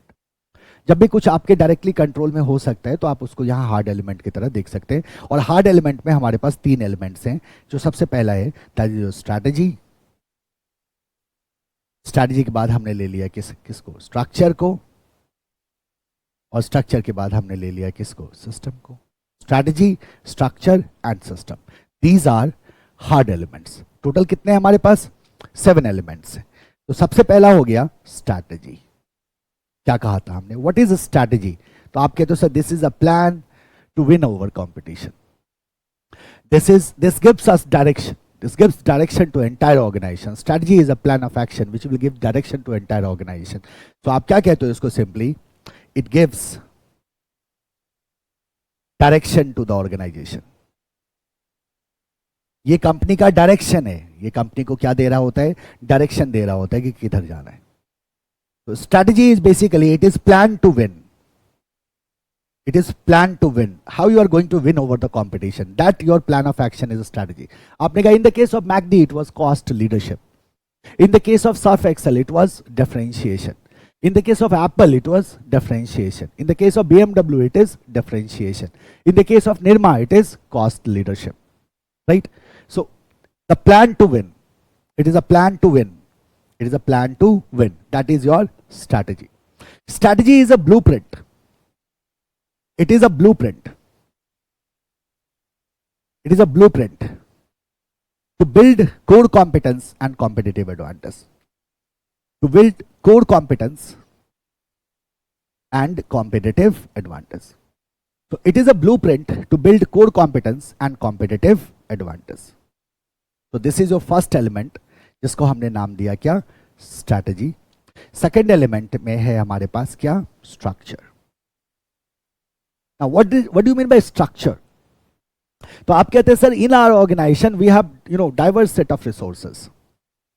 हमारे पास resources हैं, हमारे पास resources में सब कुछ ला सकते हैं, मैन, मनी, मशीन, मटेरियल। तो इन मैन, मनी, मशीन, मटेरियल का अरेंजमेंट कैसा है, दैट इज आवर स्ट्रक्चर। ये हमारी कंपनी का क्या बताता है, स्ट्रक्चर बताता है कि जो हमारे रिसोर्सेज है, मैन, मनी, मशीन, मटेरियल, इनका अरेंजमेंट किस तरह से है, ये स्ट्रक्चर को बताता है। इन द केस ऑफ मैकडी हमने देखा था सर वो फ्लैट अरेंजमेंट है, फ्लैट स्ट्रक्चर बनता है। तो कभी आपका स्ट्रक्चर वर्टिकल हायरार्किकल स्ट्रक्चर बनता है, कभी फ्लैट स्ट्रक्चर बनता है, कभी आप एक टीम की तरह काम करते हो। ये टोटली डिपेंड करता है बेसिकली कि हमारी स्ट्रैटेजी कैसी है, हमारा बिजनेस किस तरह का है। सो अब स्ट्रक्चर की जब आप बात करते हैं तो what you say, it refers to organizational structure. It refers to organizational structure, and it will depend on lot of things, like आप कहते हो based on resources. And when we talk of resources, तो आपने कहा sir जैसे man है, money है, machine है एंड मटेरियल, यही रिसोर्सेज होते हैं हमारे पास बिजनेस में। रिसोर्सेज, दूसरा ले लो factor centralization and decentralization. Centralization and decentralization of decision making, of course. Decision making centralized है या डिसीजन मेकिंग डिसेंट्रलाइज्ड है? Based on resources, centralization and decentralization, structure is decided. इसके आधार पे आप क्या करते हैं? स्ट्रक्चर को डिसाइड करते हैं. ठीक है, सो this is your second factor जिसको आपने कहा structure. Third factor is your system. System में हमने क्या कहा? Operations and activities. सिस्टम में क्या कहा? Operations and activities. हमारे क्या ऑपरेशंस हैं, हमारी क्या एक्टिविटीज हैं, हम किस तरह के प्रोसीजर्स को फॉलो कर रहे हैं, those will form the system. We simply say that the development of daily tasks, the development of daily tasks, operations and teams to execute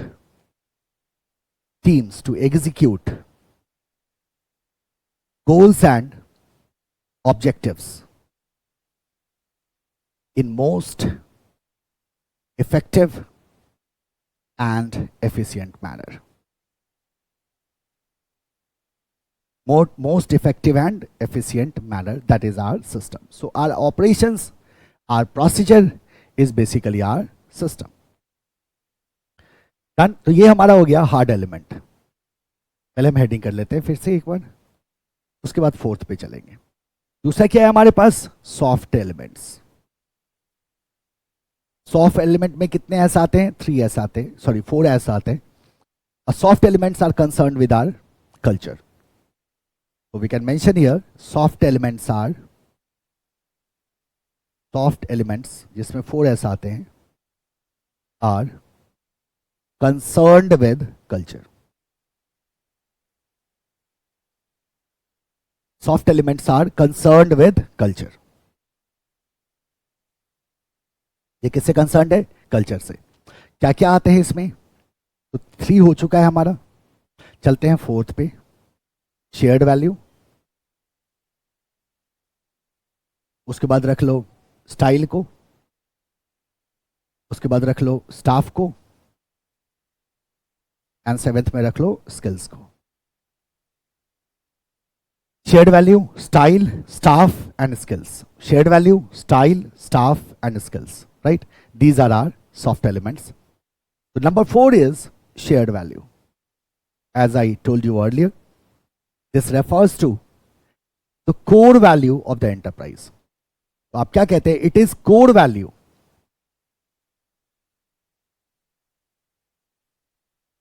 Which gets reflected in the organization culture. हमेशा याद रखना, organizational culture is always governed by the core value of the enterprise. और जब आपने value पढ़ा था तब आपको याद होगा कि core value is always reflected from the value of the founder of the company. याद आया कुछ? वैल्यू, कोर वैल्यू पढ़ा था. इन द केस ऑफ टाटा का एग्जांपल लिया था वहां हमने, यहाँ हमने मैकडी का एग्जांपल लिया. So core value is the value, basically shared value is the core value which gets reflected in the organizational culture. ये आपके ऑर्गेनाइजेशनल कल्चर में क्या होगा? इसका रिफ्लेक्शन दिखाई देगा इन द ऑर्गेनाइजेशनल कल्चर. ठीक है. Further we can say or influence the code of ethics of management. The code of ethics of management. Right? तो जो मैनेजमेंट कोड ऑफ एथिक्स होता है, now we always say that the organization should behave in ethical manner always, and whether the business is what kind of code of ethics is business is following वो depend करता है कि हमारा shared value क्या है, हमारा core value क्या है. Right. So code of ethics of management को इन्फ्लुएंस करेगा शेयर्ड वैल्यू, आपका core value, and this will be reflected in the culture of the organization. So this is concerned with culture and that is why it is called as soft element. Number 5. इसके बाद हमारे पास क्या आ गया? Shared value के बाद हमने रखा था किसको? स्टाइल को. ले आते हैं स्टाइल को. स्टाइल में हमने क्या कहा था? Leadership style. क्या बोलेंगे? Leadership style. It shows the leadership style कैसा है, ऑथोरिटेटिव है, पार्टिसिपेटिव है, किस तरह का लीडरशिप स्टाइल है। और आप जान रहे हो ये लीडरशिप स्टाइल किस तरह का है, ये इस बात से इंडिपेंडेंट नहीं हो सकता कि आपका ऑर्गेनाइजेशन का स्ट्रक्चर कैसा है, या आपका सिस्टम कैसा है, या आपकी स्ट्रेटजी कैसी है। ये इससे इंडिपेंडेंट नहीं हो सकता, ये इसी पे डिपेंड करेगा और ये इन्हीं को इन्फ्लुएंस करेगा। तो ये सातों एलिमेंट आपस में क्या करते हैं, एक दूसरे से इंटरैक्ट करते हैं। ऐसे आपने कहा कि suppose you are working as you are startup, है ना, you are a startup and you have a very small number of people working with you. 5, 6, 8, 10 लोगों का टीम है आपके पास, 5, 6, 8, 10 लोगों का टीम है आपके पास। तो उस कंडीशन में जो आपका लीडरशिप होगा, स्टार्टअप है, you will have to promote creativity and accordingly you will have to choose your transformational leadership style आपको फॉलो करना होगा, राइट। तो पार्टिसिपेटिव लीडरशिप स्टाइल को आप क्या करोगे, फॉलो करोगे, जहां सबके वैल्यू, सबके इनपुट को आप वैल्यू करोगे और सबके साथ कोलैबोरेट होकर काम करना पसंद करोगे, यस और no. If you are very large enterprise, वहां हायरार्किकल स्ट्रक्चर बनता है, तो वहां हो सकता है कि इस तरह का लीडरशिप आपके लिए इतना इफेक्टिव ना हो। जब हायरार्किकल होता है तो उस कंडीशन में आपको अपने लीडरशिप को चेंज, मतलब डिपेंड करता है हमारा कि लीडरशिप कैसा होगा, and that is basically style. It shows the leadership style, ये इसको शो कर रहा है, लीडरशिप स्टाइल को शो कर रहा है। How leadership style influences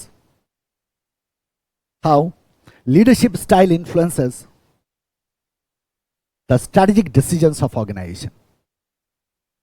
The strategic and कर दो, and कमा करके and कर देना, एक ही लाइन में रख लेना।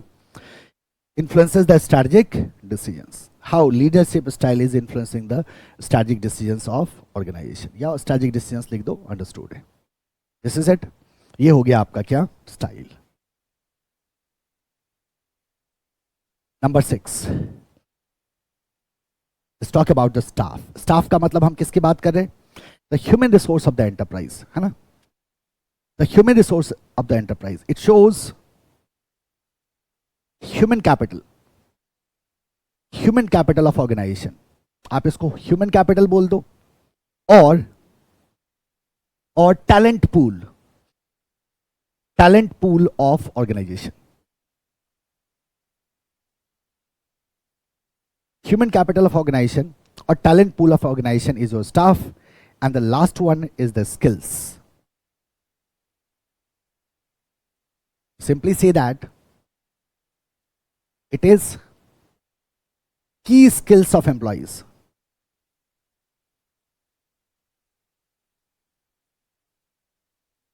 Key skills of employees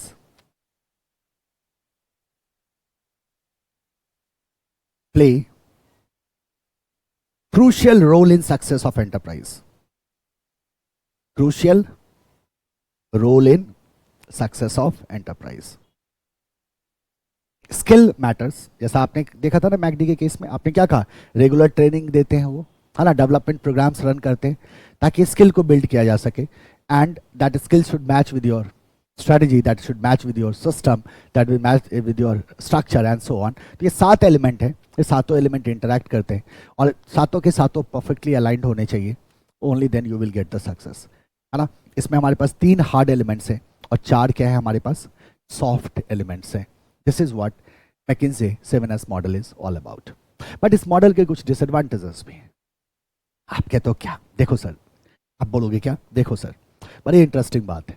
7 elements आपने कंसीडर किया, you considered your strategy, you considered your structure, you considered your system, आपने स्किल की बात करी, आपने स्टाफ की बात करी, आपने स्टाइल की बात करी, आपने शेयर्ड वैल्यू की बात करी, लेकिन सर आपने एक्सटर्नल एनवायरनमेंट की बात नहीं करी।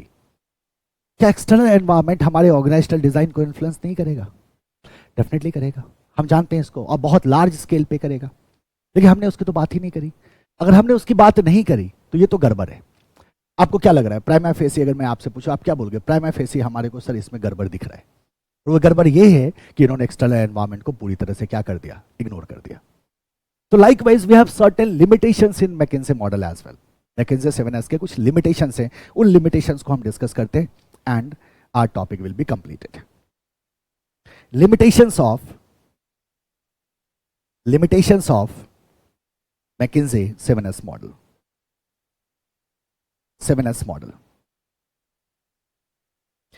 If you talk about the limitations of McKinsey 7S model, तो जैसे हमने आपको सबसे पहला क्या बताया, that it ignores the importance of external environment. External environment के इंपॉर्टेंस को यहां साफ साफ हम देख रहे हैं कि क्या हो रहा है, इग्नोर हो रहा है। एक्सटर्नल एनवायरनमेंट के इंपॉर्टेंस को हम क्या कर रहे हैं, इग्नोर कर रहे हैं। सेकंड एक बहुत ही इंपॉर्टेंट है कि आप 7 एलिमेंट के आपस के इंटरेक्शन की बात कर रहे हैं। So there is very less flexibility. तो फ्लेक्सिबिलिटी का ना होना, it's a what, it's a limitation. So what we say, it is more static and less flexible for decision making. More static and less flexible for decision making. So here you won't get much flexibility as far as decision making is concerned. Correct? Now we have studied all the elements, we have understood all the elements, but क्या आप ये कह सकते हो कि this model will give you the organizational performance? This will help you to measure the organizational performance? तो आप बोलोगे नहीं, तो ये भी एक limitation आएगा। Does not clearly explain concept of organizational effectiveness and performance, या ऑर्गेनाइजेशनल परफॉर्मेंस कर दो सीधा सीधा। ऑर्गेनाइजेशनल परफॉर्मेंस पे कोई क्लियरली ये उसको एक्सप्लेन नहीं कर रहा, right? So these are certain limitations. एक और लिमिटेशंस है, इसको भी मेंशन कर ही लीजिए आप, है ना। एक और लिमिटेशंस है,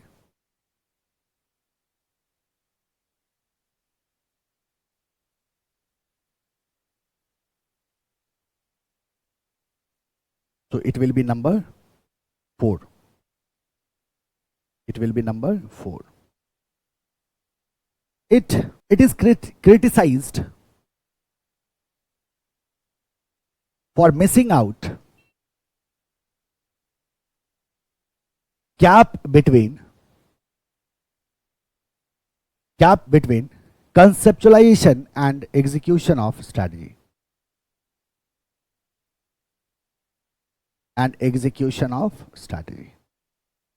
तो there is a gap between conceptualization, strategy को कंसेप्चुलाइज करना, उसको इंप्लीमेंट करना में तो गैप होगा ही, बट उसके भी बारे में भी हमें इस मैकिन्जे मॉडल में कुछ भी इंडिकेशन नहीं है। So we are missing that. This is all about your this is all about your McKinsey 7S model, right? So we are done here, correct?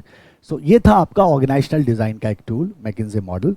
इसमें आपने 7 एलिमेंट की बात करी, 3 hard element, 4 soft element, and you took the example of McD, that is enough, and we are done with the McKinsey. तो हम चलेंगे हमारे अगले टॉपिक पे, जिसका नाम है organizational structure. Now we can talk about the organisational structure. हम किसकी बात करेंगे स्पेसिफिकली? ऑर्गेनाइजेशनल स्ट्रक्चर की बात करेंगे। और मैं चाहता हूं एक बार आप सोचो इस बात पे, एक बार आप इस बात पे सोचो कि अगर किसी भी ऑर्गेनाइजेशन में डिजिटल ट्रांसफॉर्मेशन हो रहा है, उस कंडीशन में मैकिन्जे 7S मॉडल कितना इंपॉर्टेंट हो जाएगा। क्योंकि अगर डिजिटल ट्रांसफॉर्मेशन हो रहा है तो स्ट्रैटेजी, स्ट्रक्चर, स्किल, है ना, स्टाफ, स्टाइल, सब पे इंपैक्ट आएगा, and everything need to be adjusted accordingly, right? So what we say कि जो 7S मॉडल है वो किसी भी तरह के ट्रांजिशन में आप उसको यूज करते हैं, क्योंकि उसके मदद से आप ऑर्गेनाइजेशनल डिजाइन को डेवलप कर सकते हैं। Now we have to start with the topic organizational structure. Organizational structure का मतलब हम जानते हैं बहुत अच्छी तरह से, है ना। किसी भी ऑर्गेनाइजेशन का स्ट्रक्चर कैसा होगा, रिसोर्सेज वगैरह को हम किस तरह से अरेंज करेंगे। They are different types of structure जो डिफरेंट बिजनेस सिचुएशन में and different types of organization के लिए, डिफरेंट टाइप्स ऑफ बिजनेसेस के लिए सुटेबल होता है। And in our syllabus they are 8 structures total what we have to study. Start करते हैं ऑर्गेनाइजेशनल स्ट्रक्चर। अगर ऑर्गेनाइजेशनल स्ट्रक्चर की बात करें तो सबसे जो प्रोमिनेंट और इम्पॉर्टेंट कॉन्सेप्ट है, that is the concept by और the views of Alfred Chandler. यहीं से शुरू करते हैं। अल्फ्रेड चैंडलर साहब ने क्या कहा, ध्यान से सुनो और समझो इसको। अल्फ्रेड चैंडलर का कहना है अल्फ्रेड चैंडलर का कहना है structure follows strategy, structure follows strategy. Now what does it mean by structure follows strategy? इसका मतलब हुआ कि whenever we bring changes in strategy, structure need to be changed accordingly, है ना। जब भी आप अपने स्ट्रैटेजी में बदलाव करते हैं तो आपको अपने स्ट्रक्चर को चेंज करना पड़ेगा। इसको कहते हैं स्ट्रक्चर फॉलोज स्ट्रैटेजी, और यही कॉन्सेप्ट दिया गया था अल्फ्रेड चैंडलर के द्वारा। नाउ जब हम ऑर्गेनाइजेशनल स्ट्रक्चर की बात करते हैं तो हम जानते हैं कि स्ट्रक्चर जो है वो स्ट्रैटेजी सपोर्टिव होना चाहिए, मतलब स्ट्रक्चर और स्ट्रैटेजी में एक फिट होना चाहिए। तो अब यहाँ दो बहुत ही इंपॉर्टेंट चीजें हैं जो मैं आपसे अब डिस्कस करने जा रहा हूँ, ध्यान से इस पे समझिएगा। देखो दो बातें, एक तो बात कर रहे हैं हम स्ट्रैटेजी की और दूसरी बात कर रहे हैं हम स्ट्रक्चर की। अगर स्ट्रैटेजी ऐसी हो, राइट, जो आपके स्ट्रक्चर के अनुकूल ना हो, यानी कि आपका स्ट्रक्चर और स्ट्रैटेजी में मैच ना हो, ऐसे सिचुएशन में you will face a lot of administrative problems, और आपका जो ऑर्गेनाइजेशनल डिजाइन है, जो ऑर्गेनाइजेशनल स्ट्रक्चर है, वो इनफेक्टिव हो जाता है और स्ट्रैटेजी एग्जीक्यूशन सही तरीके से नहीं हो पाएगा। बहुत तरह की एडमिनिस्ट्रेटिव प्रॉब्लम्स क्रिएट होती हैं। बहुत, जैसे आप मान लो हम कहेंगे बहुत सारे ऑब्जेक्टिव्स आप अचीव ही नहीं कर पाओगे, या फिर आप देखोगे they are too much leg pulling in your office, बहुत ज़्यादा ऑब्स्ट्रक्शंस आ रहे हैं, डिसीजंस डिले हो रहे हैं। और such kind of problems you will face if there is no match between strategy and structure. तो certainly for proper implementation we have to ensure that there is a fit between strategy and structure. strategy and structure के बीच में क्या है, fit है, इसको हमें ensure करना होगा। अब ऐसे सिचुएशन में we know that our environment is dynamic and हमें क्या करना होता है, अपने स्ट्रक्चर को, अपने स्ट्रैटेजी को हमें चेंज करना होता है over the period of time. तो अगर हम कोई भी नई स्ट्रैटेजी अप्लाई करते हैं, अगर हमने कोई नई स्ट्रैटेजी अप्लाई करी, तो उस कंडीशन में ये जो फिट था, ये फिट डिस्टर्ब होगा, और इस नए स्ट्रैटेजी के रिस्पॉन्स में हमें हमारे स्ट्रक्चर को चेंज करना पड़ता है। तो आपको न्यू ऑर्गेनाइजेशनल स्ट्रक्चर लेके आना होगा ताकि ये फिट क्या रह सके, ये फिट मेंटेन रह सके। यही कहना था अल्फ्रेड चैंडलर का। अल्फ्रेड चैंडलर का कहना था कि जब भी आप अपने कॉर्पोरेट स्ट्रैटेजी को चेंज करोगे, accordingly you will have to change your structure, और स्ट्रक्चर और स्ट्रैटेजी में एक मैच, एक फिट आपको मेंटेन करके रखना होगा। अब यहां दो बातें। पहली बात तो यह है कि अगर हमसे ये पूछ दिया जाए कि स्ट्रैटेजी फॉलोज स्ट्रक्चर, मान लो अगर मैं क्वेश्चन आपके सामने ऐसे बोल दूं कि स्ट्रैटेजी फॉलोज स्ट्रक्चर, एग्जाम में क्वेश्चन आ गया कि स्ट्रैटेजी फॉलोज स्ट्रक्चर, ठीक है, बताओ करेक्ट है या इनकरेक्ट है, तो आपका आंसर क्या होना चाहिए कि this is incorrect. Strategy follows structure, ये गलत है। Structure follows strategy, structure follow करता है किसको, स्ट्रैटेजी को। तो with change in strategy we have to bring change in structure. दूसरी बात कि सर एक बात बताओ, क्या ऐसा नहीं हो सकता कि स्ट्रक्चर फॉलोज स्ट्रैटेजी, क्या इसका रिवर्स नहीं हो सकता, स्ट्रैटेजी फॉलोज स्ट्रक्चर? तो आप बोलोगे हाँ हो सकता है कुछ कंडीशंस में। अब ध्यान से सुनो मेरी बात को। मान लो कोई ऐसी स्ट्रैटेजी मैं अप्लाई करना चाहता हूं जो स्ट्रैटेजी बहुत ही ज्यादा चेंज डिमांड करता है स्ट्रक्चर में, बहुत ही ज्यादा चेंज डिमांड करता है स्ट्रक्चर में। तो आप कहोगे अगर एकदम बिल्कुल पूरी तरह से मुझे स्ट्रक्चर को बदलना पड़ा किसी पर्टिकुलर स्ट्रैटेजी को अप्लाई करने के लिए, उस कंडीशन में chaos होगा, डिफिकल्टीज आएंगी, वो भी ऐसी डिफिकल्टीज आएंगी जो परफॉर्मेंस को बढ़ाने के बजाय उसे डिक्लाइन कर देगी। तो अगर कोई ऐसा स्ट्रैटेजी है जो बहुत ही ज्यादा चेंज डिमांड कर रहा है स्ट्रक्चर में, स्ट्रक्चर को पूरी तरह से बदलने की बात कर रहा है, ऐसे सिचुएशन में हो सकता है हम वो स्ट्रैटेजी अप्लाई ना करें, और जैसी हमारी स्ट्रक्चर है उसके हिसाब से हम स्ट्रैटेजी को अप्लाई करें। बात आ रही है समझ में? तो हमेशा स्ट्रैटेजी बदलने से स्ट्रक्चर बदलता है ऐसा नहीं है। समटाइम्स हम स्ट्रक्चर के हिसाब से भी स्ट्रैटेजी को सेलेक्ट करते हैं। अगर जो स्ट्रैटेजी प्रपोज्ड है उसकी वजह से अगर बहुत ज्यादा चेंज हमें देखने को मिल रहा है जो हमें लगता है कि प्रैक्टिकली करना सही नहीं होगा, तो ऐसे सिचुएशन में उस स्ट्रैटेजी, उस स्ट्रक्चर से सुटेबल स्ट्रैटेजी को ही हम क्या कर लेते हैं, सेलेक्ट कर लेते हैं। तो दोनों वे में आपको इंपैक्ट देखने को मिलता है ना। तो आप क्या कह सकते हो, in case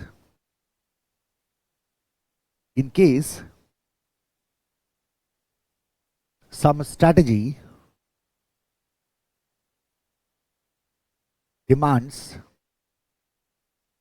complete change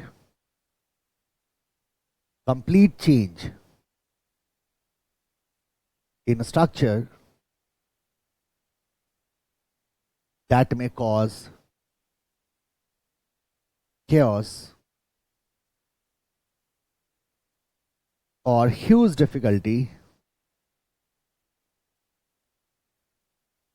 then strategy appropriate to that structure may also be selected. To that structure, STR structure हो गया ये, may also be selected. तो इसको भी हमें ध्यान में रखना है ना? इसको भी हमें क्या करना है, ध्यान में रखना है. तो ये तो बात हो गई जी आपके स्ट्रक्चर फॉलोज स्ट्रैटेजी. लेकिन फिर से मैं कह रहा हूं, अगर क्वेश्चन पूछा स्ट्रक्चर फॉलोज स्ट्रैटेजी करेक्ट है या इनकरेक्ट है, तो हम क्या बोलेंगे, ये गलत है. स्ट्रक्चर फॉलोज स्ट्रैटेजी होता है, स्ट्रैटेजी फॉलोज स्ट्रक्चर नहीं होता. लेकिन हाँ, ऐसा भी नहीं है कि हमेशा यही होगा, इसका भी अपवाद है. तो हम कहते हैं ऐसा नहीं है कि हमेशा यही होगा. तो स्ट्रक्चर फॉलोज स्ट्रैटेजी किसके द्वारा कहा गया था, अल्फ्रेड चैंडलर के द्वारा. इसका मतलब क्या हो गया, whenever organization changes its strategy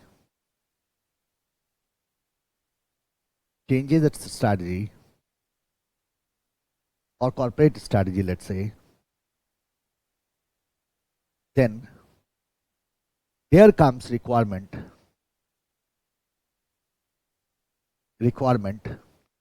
to bring change in structure.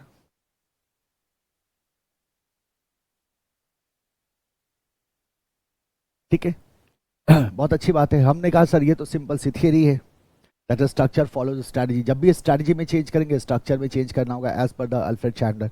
और स्ट्रैटेजी और स्ट्रक्चर में एक बैलेंस होना चाहिए, एक फिट होना चाहिए, एक मैच होना चाहिए, एक अलाइंड होने चाहिए दोनों, तभी सक्सेसफुल स्ट्रैटेजी इंप्लीमेंटेशन को इंश्योर किया जा सकता है. बट क्यों, अगर ये हमें ऐसा करना होता है तो क्यों ऐसा करना होता है, इसके पीछे क्या रीजन है. So whenever organization changes its corporate strategy, then there comes requirement to bring change in structure, mainly due to to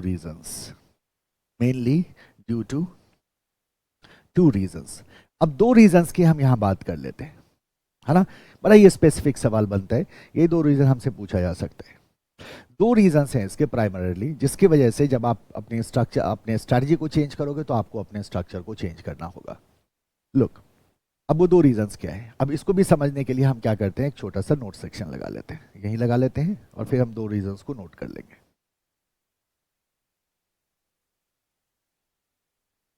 हमने बात करी स्ट्रक्चर की, ठीक है. सो मैं आपको दो स्ट्रक्चर शो कर रहा हूं. ये हो गया स्ट्रक्चर 1, ये हो गया स्ट्रक्चर 2. और हम जानते हैं स्ट्रक्चर का मतलब होता है बेसिकली कि हम अपने ऑर्गेनाइजेशन को किस तरह से ऑर्गेनाइज कर रहे हैं. हमारे जो मटेरियल्स है, मैन है, मशीन है, मटेरियल है, जो रिसोर्सेज हैं, उन रिसोर्सेज का ऑर्गेनाइजेशन किस तरह से हो रहा है, रोल्स एंड रिस्पॉन्सिबिलिटीज़ किस तरह से साइन कर रहे हैं, अथॉरिटी का फ्लो किस तरह का है, इन सारे एस्पेक्ट्स पे आधारित होकर वी डिज़ाइन आर स्ट्रक्चर. तो स्ट्रक्चर 1 एंड स्ट्रक्चर 2. स्ट्रक्चर 1 जो है, let's say this is the headquarter, ऐसे सोचो ये आपका हेड ऑफिस है, और इस तरह से आपने क्या किया, डिफरेंट फंक्शनल डिपार्टमेंट्स बना दिए. ये अकाउंट्स डिपार्टमेंट हो गया, ये प्रोडक्शन डिपार्टमेंट हो गया, ये एचआर डिपार्टमेंट. ठीक है. दूसरा स्ट्रक्चर मैं आपको दे रहा हूँ, दिस इज योर हेडक्वार्टर, और आपने क्या किया, अलग अलग प्रोडक्ट को डील करने के लिए अलग अलग डिविजन्स बना दिए. ये डिवीजन 1 है, ये डिवीजन 2 है, ये डिवीजन 3 है. और डिवीजन के अंदर आपके डिपार्टमेंट्स, ये अकाउंट डिपार्टमेंट हो गया, ये एचआर डिपार्टमेंट हो गया, ये प्रोडक्शन डिपार्टमेंट हो गया, एंड सो ऑन. अब ये दो स्ट्रक्चर है, अब आप गौर से समझो इस बात को, ये दो स्ट्रक्चर है, ठीक है. अब अगर हम इन दोनों स्ट्रक्चर की बात करें, तो क्या इन दोनों स्ट्रक्चर में जो हम ऑब्जेक्टिव सेट करते हैं, जो हमारे ऑपरेशनल ऑब्जेक्टिव्स होते हैं, मान लो सेल्स टारगेट, अगर हम सेल्स टारगेट सेट करें या किसी भी तरह का अगर हम टारगेट सेट करें, तो क्या दोनों में ऑब्जेक्टिव सेटिंग सेम तरह से हो सकता है, क्या दोनों की पॉलिसी सेम हो सकती है. आप क्या बोलोगे कि सर अगर आप स्ट्रक्चर 1 में ऑब्जेक्टिव सेट करते हैं तो यहां तो आपके पास एक ही लेयर बन रहा है, लेकिन अगर आप स्ट्रक्चर 2 में जाते हैं तो यहां आपका डिवीजन का भी बन रहा है और आपके फंक्शनल डिपार्टमेंट्स भी बन रहे हैं. क्या दोनों स्ट्रक्चर में एक तरह से ऑब्जेक्टिव सेट किया जा सकता है? आप बोलोगे नहीं, ये नहीं हो सकता, ये प्रैक्टिकली पॉसिबल नहीं है। यहाँ दो लेयर बन रहे हैं, यहाँ सिंगल लेयर है, तो अब यहाँ एक ही लेयर पे ऑब्जेक्टिव जाएगा जबकि यहाँ दो लेयर पे ऑब्जेक्टिव जाएंगे। इसका मतलब जब ऑर्गेनाइजेशन में ऑब्जेक्टिव को सेट करने की बात की जाती है, जब ऑर्गेनाइजेशन में पॉलिसीज को फ्रेम करने की बात की जाती है, तो ये जो आपका ऑब्जेक्टिव सेटिंग है, ये जो आपके पॉलिसीज फॉर्मुलेशन है, ये पूरी तरह से गवर्न होता है स्ट्रक्चर से। स्ट्रक्चर इसको क्या करता है? कंट्रोल करता है। जिस तरह की स्ट्रक्चर होगी अकॉर्डिंगली आपको अपने ऑब्जेक्टिव्स को सेट करना होगा। मान लो आप डिफरेंट ज्योग्राफिकल मार्केट में अलग अलग डिवीजन बना के आप अपने प्रोडक्ट को मैनेज कर रहे हो, तो अकॉर्डिंगली आपके ऑब्जेक्टिव की सेटिंग होगी। अगर आप सिंगल मार्केट में ऑपरेट कर रहे हो, है ना, और आप सिंपल सा फंक्शनल स्ट्रक्चर है, तो अकॉर्डिंगली आपका ऑब्जेक्टिव सेट होगा। यानी कि ऑब्जेक्टिव सेटिंग जो है हमारे एंटरप्राइज में, that is totally governed by the structure. Structure is controlling it. अब दूसरे एस्पेक्ट की बात करो, talk about the resource allocation. Now tell me one thing, क्या इसमें और इसमें रिसोर्स का एलोकेशन सेम पैटर्न में किया जा सकता है? अगेन आप बोलोगे नहीं हो सकता सर, नहीं हो सकता, दोनों स्ट्रक्चर अलग अलग हैं। इसका मतलब ये हुआ कि अगर हम रिसोर्स एलोकेशन की बात करें तो रिसोर्स एलोकेशन भी बहुत हद तक कौन डिक्टेट कर रहा होता है? आपका स्ट्रक्चर डिक्टेट कर रहा होता है। ये दोनों ही स्ट्रांगली लिंक्ड हैं स्ट्रक्चर के साथ। जिस तरह का स्ट्रक्चर होगा उसके हिसाब से ऑब्जेक्टिव सेट्स होंगे, उसी के हिसाब से रिसोर्सेज का लोकेशन होगा। स्ट्रक्चर देख के ही पता चल रहा है this is going to happen. लेकिन let's talk about strategy now. What is strategy? What do you do in strategy exactly? Strategy में आप करते क्या हो? You decide your resources, you decide your objective, and then you have a course of action to achieve that objective. यही करते हो ना आप स्ट्रैटेजी में। क्या कहा था आपने? एनालिसिस किया था, फॉर्मुलेशन में विजन मिशन बनाया, विजन मिशन से ऑब्जेक्टिव गोल को डिराइव किया, और उसी ऑब्जेक्टिव को अचीव करने के लिए स्ट्रैटेजी बनाया। तो ऑब्जेक्टिव और स्ट्रैटेजी में निश्चित रूप से अलाइनमेंट होगा, क्योंकि जो भी ऑब्जेक्टिव है वो स्ट्रैटेजी के हिसाब से ही बनी है। जो भी ऑब्जेक्टिव है वो स्ट्रैटेजी के हिसाब से ही बनी है। और आपको प्लानिंग का डेफिनेशन याद है, what resources do we have, what resources can be obtained, allocation of resources to various activities. तो जब रिसोर्सेज की बात आती है तो resources will also depend on the strategy. तो if you are following cost leadership and if you are following differentiation, दोनों ही सिचुएशन में आपके रिसोर्सेज अलग अलग होंगे। यानी कि आपके जो रिसोर्सेज हैं और आपके जो ऑब्जेक्टिव है, that are being determined by what? Strategy as well. आपने कहा सर इसका मतलब क्या हो गया कि ये दोनों तो कनेक्टिंग लिंक हो गए इसके बीच में, स्ट्रैटेजी और स्ट्रक्चर के बीच में। आप कनेक्टिंग लिंक क्या हो गया आपका? Objective and resource allocation. अब जरा सोचो, अगर मैंने स्ट्रैटेजी को चेंज किया, इसका मतलब ऑब्जेक्टिव एंड रिसोर्स एलोकेशन दोनों चेंज होगा। ऑब्जेक्टिव सेटिंग में चेंज होगा, रिसोर्स एलोकेशन में चेंज होगा। और अगर ये दोनों चेंज हुआ तो ये मिसमैच होगा स्ट्रक्चर से, मिसमैच हो जाएगा स्ट्रक्चर से, क्योंकि पहले अलाइनमेंट था, लेकिन अगर हमने स्ट्रैटेजी को चेंज किया, ये दोनों चेंज होगा, ये दोनों चेंज होगा। आप मजबूर हो जाओगे कि इसको चेंज करने के लिए, आपके स्ट्रक्चर को चेंज करने के लिए, अदरवाइज आपका परफॉर्मेंस क्या होगा? डिक्लाइन होगा। जो दो रीजन की जो हम बात कर रहे हैं ना, एक रीजन है ऑब्जेक्टिव, दूसरा रीजन है रिसोर्स एलोकेशन। यही दो रीजन है बेसिकली जिसकी वजह से whenever you bring change in your strategy you will have to bring change in your structure. आपको अपने स्ट्रक्चर को अकॉर्डिंगली एडजस्ट करने की जरूरत होती है। तो व्हाट वी से टू रीजंस में, number first, structure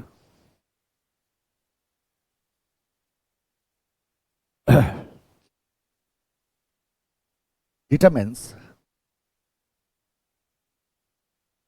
the objective settings and policies in an enterprise.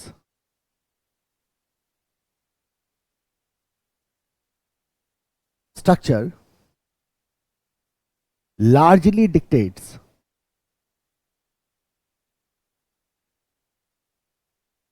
resource allocation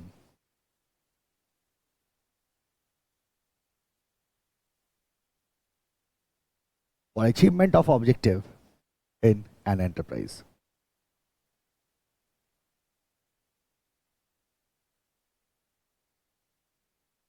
ये दो मेजर रीजन है जिसकी वजह से whenever you bring change in strategy you will have to bring change in structure, है ना। तो अब जा ध्यान देना, चैंडलर्स, इसको आप फर्दर देखो, फर्दर समझो। स्ट्रक्चर या स्ट्रैटेजी स्ट्रक्चर रिलेशनशिप बोल दीजिए आप इसको, स्ट्रैटेजी स्ट्रक्चर रिलेशनशिप। स्ट्रैटेजी और स्ट्रक्चर का रिलेशनशिप दिया है किसने? चैंडलर ने, इस कॉन्सेप्ट के थ्रू। स्ट्रैटेजी और स्ट्रक्चर में किस तरह का रिलेशनशिप है? We know that what the relationship is, whenever we bring change in strategy there is change in structure, but why, है ना? एक सिंपल सा प्रोसेस है जिसके थ्रू हम इसको क्या कर सकते हैं, बहुत ही आसानी से समझ सकते हैं। चैंडलर्स स्ट्रैटेजी स्ट्रक्चर रिलेशनशिप। क्या कहना है चैंडलर साहब का? इनका कहना है कि जब कभी भी आप अपनी कंपनी में कोई नई स्ट्रैटेजी लगाते हो, जब आपने मान लो कोई भी नई स्ट्रैटेजी लगाई, तो व्हाट विल हैपन, इनका कहना है कि जब आप कोई नई स्ट्रैटेजी लेके आते हो, when ever you bring in a new strategy, तो क्या होता है कि you start facing lot of administrative issues. Administration से रिलेटेड बहुत सारे इश्यूज आप फेस करने शुरू कर देते हैं। तो जब भी कभी नई स्ट्रैटेजी आप लेके आओगे, तो आप देखोगे कि आपके पास न्यू एडमिनिस्ट्रेटिव इश्यूज आ जाएंगे जो आप पहले फेस नहीं कर रहे थे। ये एक तरह का इंडिकेटर होगा, है ना? न्यू एडमिनिस्ट्रेटिव इश्यूज आ जाएंगे। कैसे कैसे एडमिनिस्ट्रेटिव इशू होते हैं? जैसे एम्प्लॉइज का मोरल लो हो जाना, है ना? जैसे हमने कहा कि ऑब्जेक्टिव्स को आप अचीव नहीं कर पा रहे हो, right? You know, and you are not able to push towards your objective. Lot of issues will be created new strategy के आने से। जब न्यू एडमिनिस्ट्रेटिव इश्यूज क्रिएट होते हैं, इसका इंपैक्ट आपके परफॉर्मेंस पे होता है। Performance in terms of you know revenue, in terms of profit, in terms of cost, आप देखोगे ये डिक्लाइन होना शुरू हो जाएगा। तो न्यू एडमिनिस्ट्रेटिव इश्यूज की वजह से your performance declines, your performance declines. अब परफॉर्मेंस क्यों डिक्लाइन कर रहा है? क्योंकि इश्यूज आ रहे हैं। और इश्यूज क्यों आया? क्योंकि हमने नई स्ट्रैटेजी लगाई। तो जब ये इंडिकेशंस आपको दिखता है कि परफॉर्मेंस डिक्लाइन हो रहा है, and you get into depth and you try to understand why it is happening, तो आप ये पाओगे कि ये जो एडमिनिस्ट्रेटिव इश्यूज है, these administrative issues are due to the structure. क्योंकि अब क्या हो रहा है कि when we have applied a new strategy, my structure is no more supportive to this strategy and there is a mismatch. And if there is mismatch, तो हमने सीखा था मैकिन्से 7S मॉडल का सक्सेस का फॉर्मूला, आप वहां से सीख चुके हो। स्ट्रक्चर और स्ट्रैटेजी में निश्चित रूप से मैच होना चाहिए, right? So if there is no match, इसीलिए परफॉर्मेंस क्या हो रहा है? डिक्लाइन हो रहा है। तो बताओ क्या करोगे आप क्या कहोगे कि सर इसका मतलब we will have to bring in new organizational design. हमें हमारे ऑर्गेनाइजेशनल डिजाइन को, हमें हमारे ऑर्गेनाइजेशनल स्ट्रक्चर को चेंज करना होगा। हमें हमारे ऑर्गेनाइजेशनल स्ट्रक्चर को चेंज करना होगा ताकि हम अपने परफॉर्मेंस को इंप्रूव कर सकें। अब ये जो चेंजेस हम ला रहे हैं, जो हम न्यू ऑर्गेनाइजेशनल डिजाइन ला रहे हैं, वो इस स्ट्रैटेजी के साथ पूरी तरह से क्या करेगा? मैच करेगा। और जैसे ही ये मैच करता है, इसका मतलब जो परफॉर्मेंस डिक्लाइन हुआ था, अब हमें रिवर्स ट्रेंड दिखना शुरू होगा और क्या बोलेंगे? Performance improves. लेकिन हम जानते हैं कि फॉर्मुलेशन और इंप्लीमेंटेशन तो एक कंटिन्यूअस प्रोसेस है। ऐसा तो है नहीं कि हमने कोई स्ट्रैटेजी लगा दिया, बस जी वही चल रहा है, उसके बाद हमें उसमें किसी तरह का मॉडिफिकेशन, किसी तरह का चेंज, किसी तरह के नए स्ट्रैटेजी को लाने की आवश्यकता ही नहीं होगी कभी। ऐसा तो होगा नहीं। Of course we will have to bring new strategies. यानी कि फिर जब दोबारा हम इस प्रोसेस को करेंगे, न्यू स्ट्रैटेजी को लाएंगे, तो इस तरह से ये प्रोसेस हमेशा क्या होगा? चलता रहेगा। इसको कहा गया स्ट्रैटेजी स्ट्रक्चर रिलेशनशिप। ये रिलेशनशिप है कि whenever you implement a new strategy, you will be facing administrative problems and that will decline your performance. Now you will have to bring in new organizational design to increase or improve your performance, and this will keep continue in your organization. तो अब एक सवाल यहां आता है, आना चाहिए आपके दिमाग में। आप कह रहे हो सर एडमिनिस्ट्रेटिव इश्यूज के रिस्पॉन्स में अगर ये इश्यूज क्रिएट नहीं होते, अगर एडमिनिस्ट्रेटिव इश्यूज क्रिएट नहीं होते, तो फिर हमें स्ट्रक्चर बदलने की जरूरत नहीं थी, क्योंकि मेरा परफॉर्मेंस डिक्लाइन हुआ क्योंकि एडमिनिस्ट्रेटिव इश्यूज आए। अगर मेरी नई स्ट्रैटेजी हमने अप्लाई करी, राइट, लेकिन एडमिनिस्ट्रेटिव इश्यूज हम फेस नहीं कर रहे हैं, इसका मतलब मेरा स्ट्रैटेजी और स्ट्रक्चर में मैच है। Yes no? यस। दूसरी बात, देयर आर वेरियस इश्यूज, बहुत तरह के इश्यूज हो सकते हैं, जाहिर सी बात है। तो क्या हर एक इश्यू के रिस्पॉन्स में ऑर्गेनाइजेशन का डिजाइन चेंज होगा? मेरे को पता है आपके दिमाग में क्या आंसर होगा, आया होगा। क्या बोलोगे? कभी नहीं होगा। आप हर एक इश्यू के रिस्पॉन्स में ऑर्गेनाइजेशनल डिजाइन को चेंज नहीं कर सकते। क्यों नहीं कर सकते? chaos हो जाएगा सर। आए दिन इश्यूज आते रहते हैं कंपनीज में डिफरेंट टाइप्स के, और हर एक एडमिनिस्ट्रेटिव इश्यूज के रिस्पॉन्स में हम स्ट्रक्चर थोड़ी बदलते जाएंगे। हाँ, जो प्रोमिनेंट एडमिनिस्ट्रेटिव इश्यूज हैं, जो दिख रहा है हमें कि स्ट्रेटजी एग्जीक्यूशन में डिफिकल्टी कर रहा है, परफॉर्मेंस डिक्लाइन हो रहा है ड्रास्टिकली, उसको जरूर हमें रिस्पॉन्ड करना चाहिए, and accordingly we should change our strategy, change our structure. तो आप क्या बोलेंगे? Organizational structure is not changed, organizational structure is not changed in response of every administrative issues, in response of every administrative issues, as it will create chaos in organization.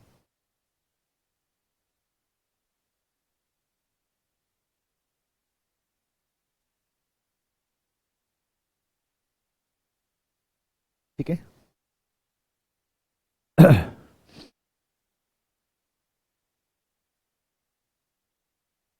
Done? ये clear है? हमने क्या कहा? when या whenever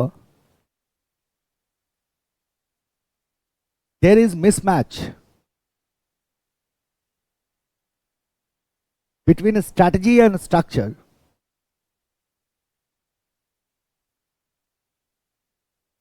the structure become ineffective.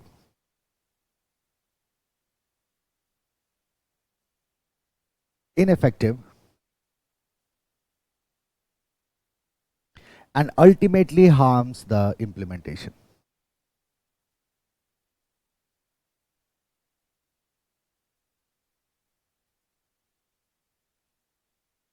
An organization fails to achieve its objective.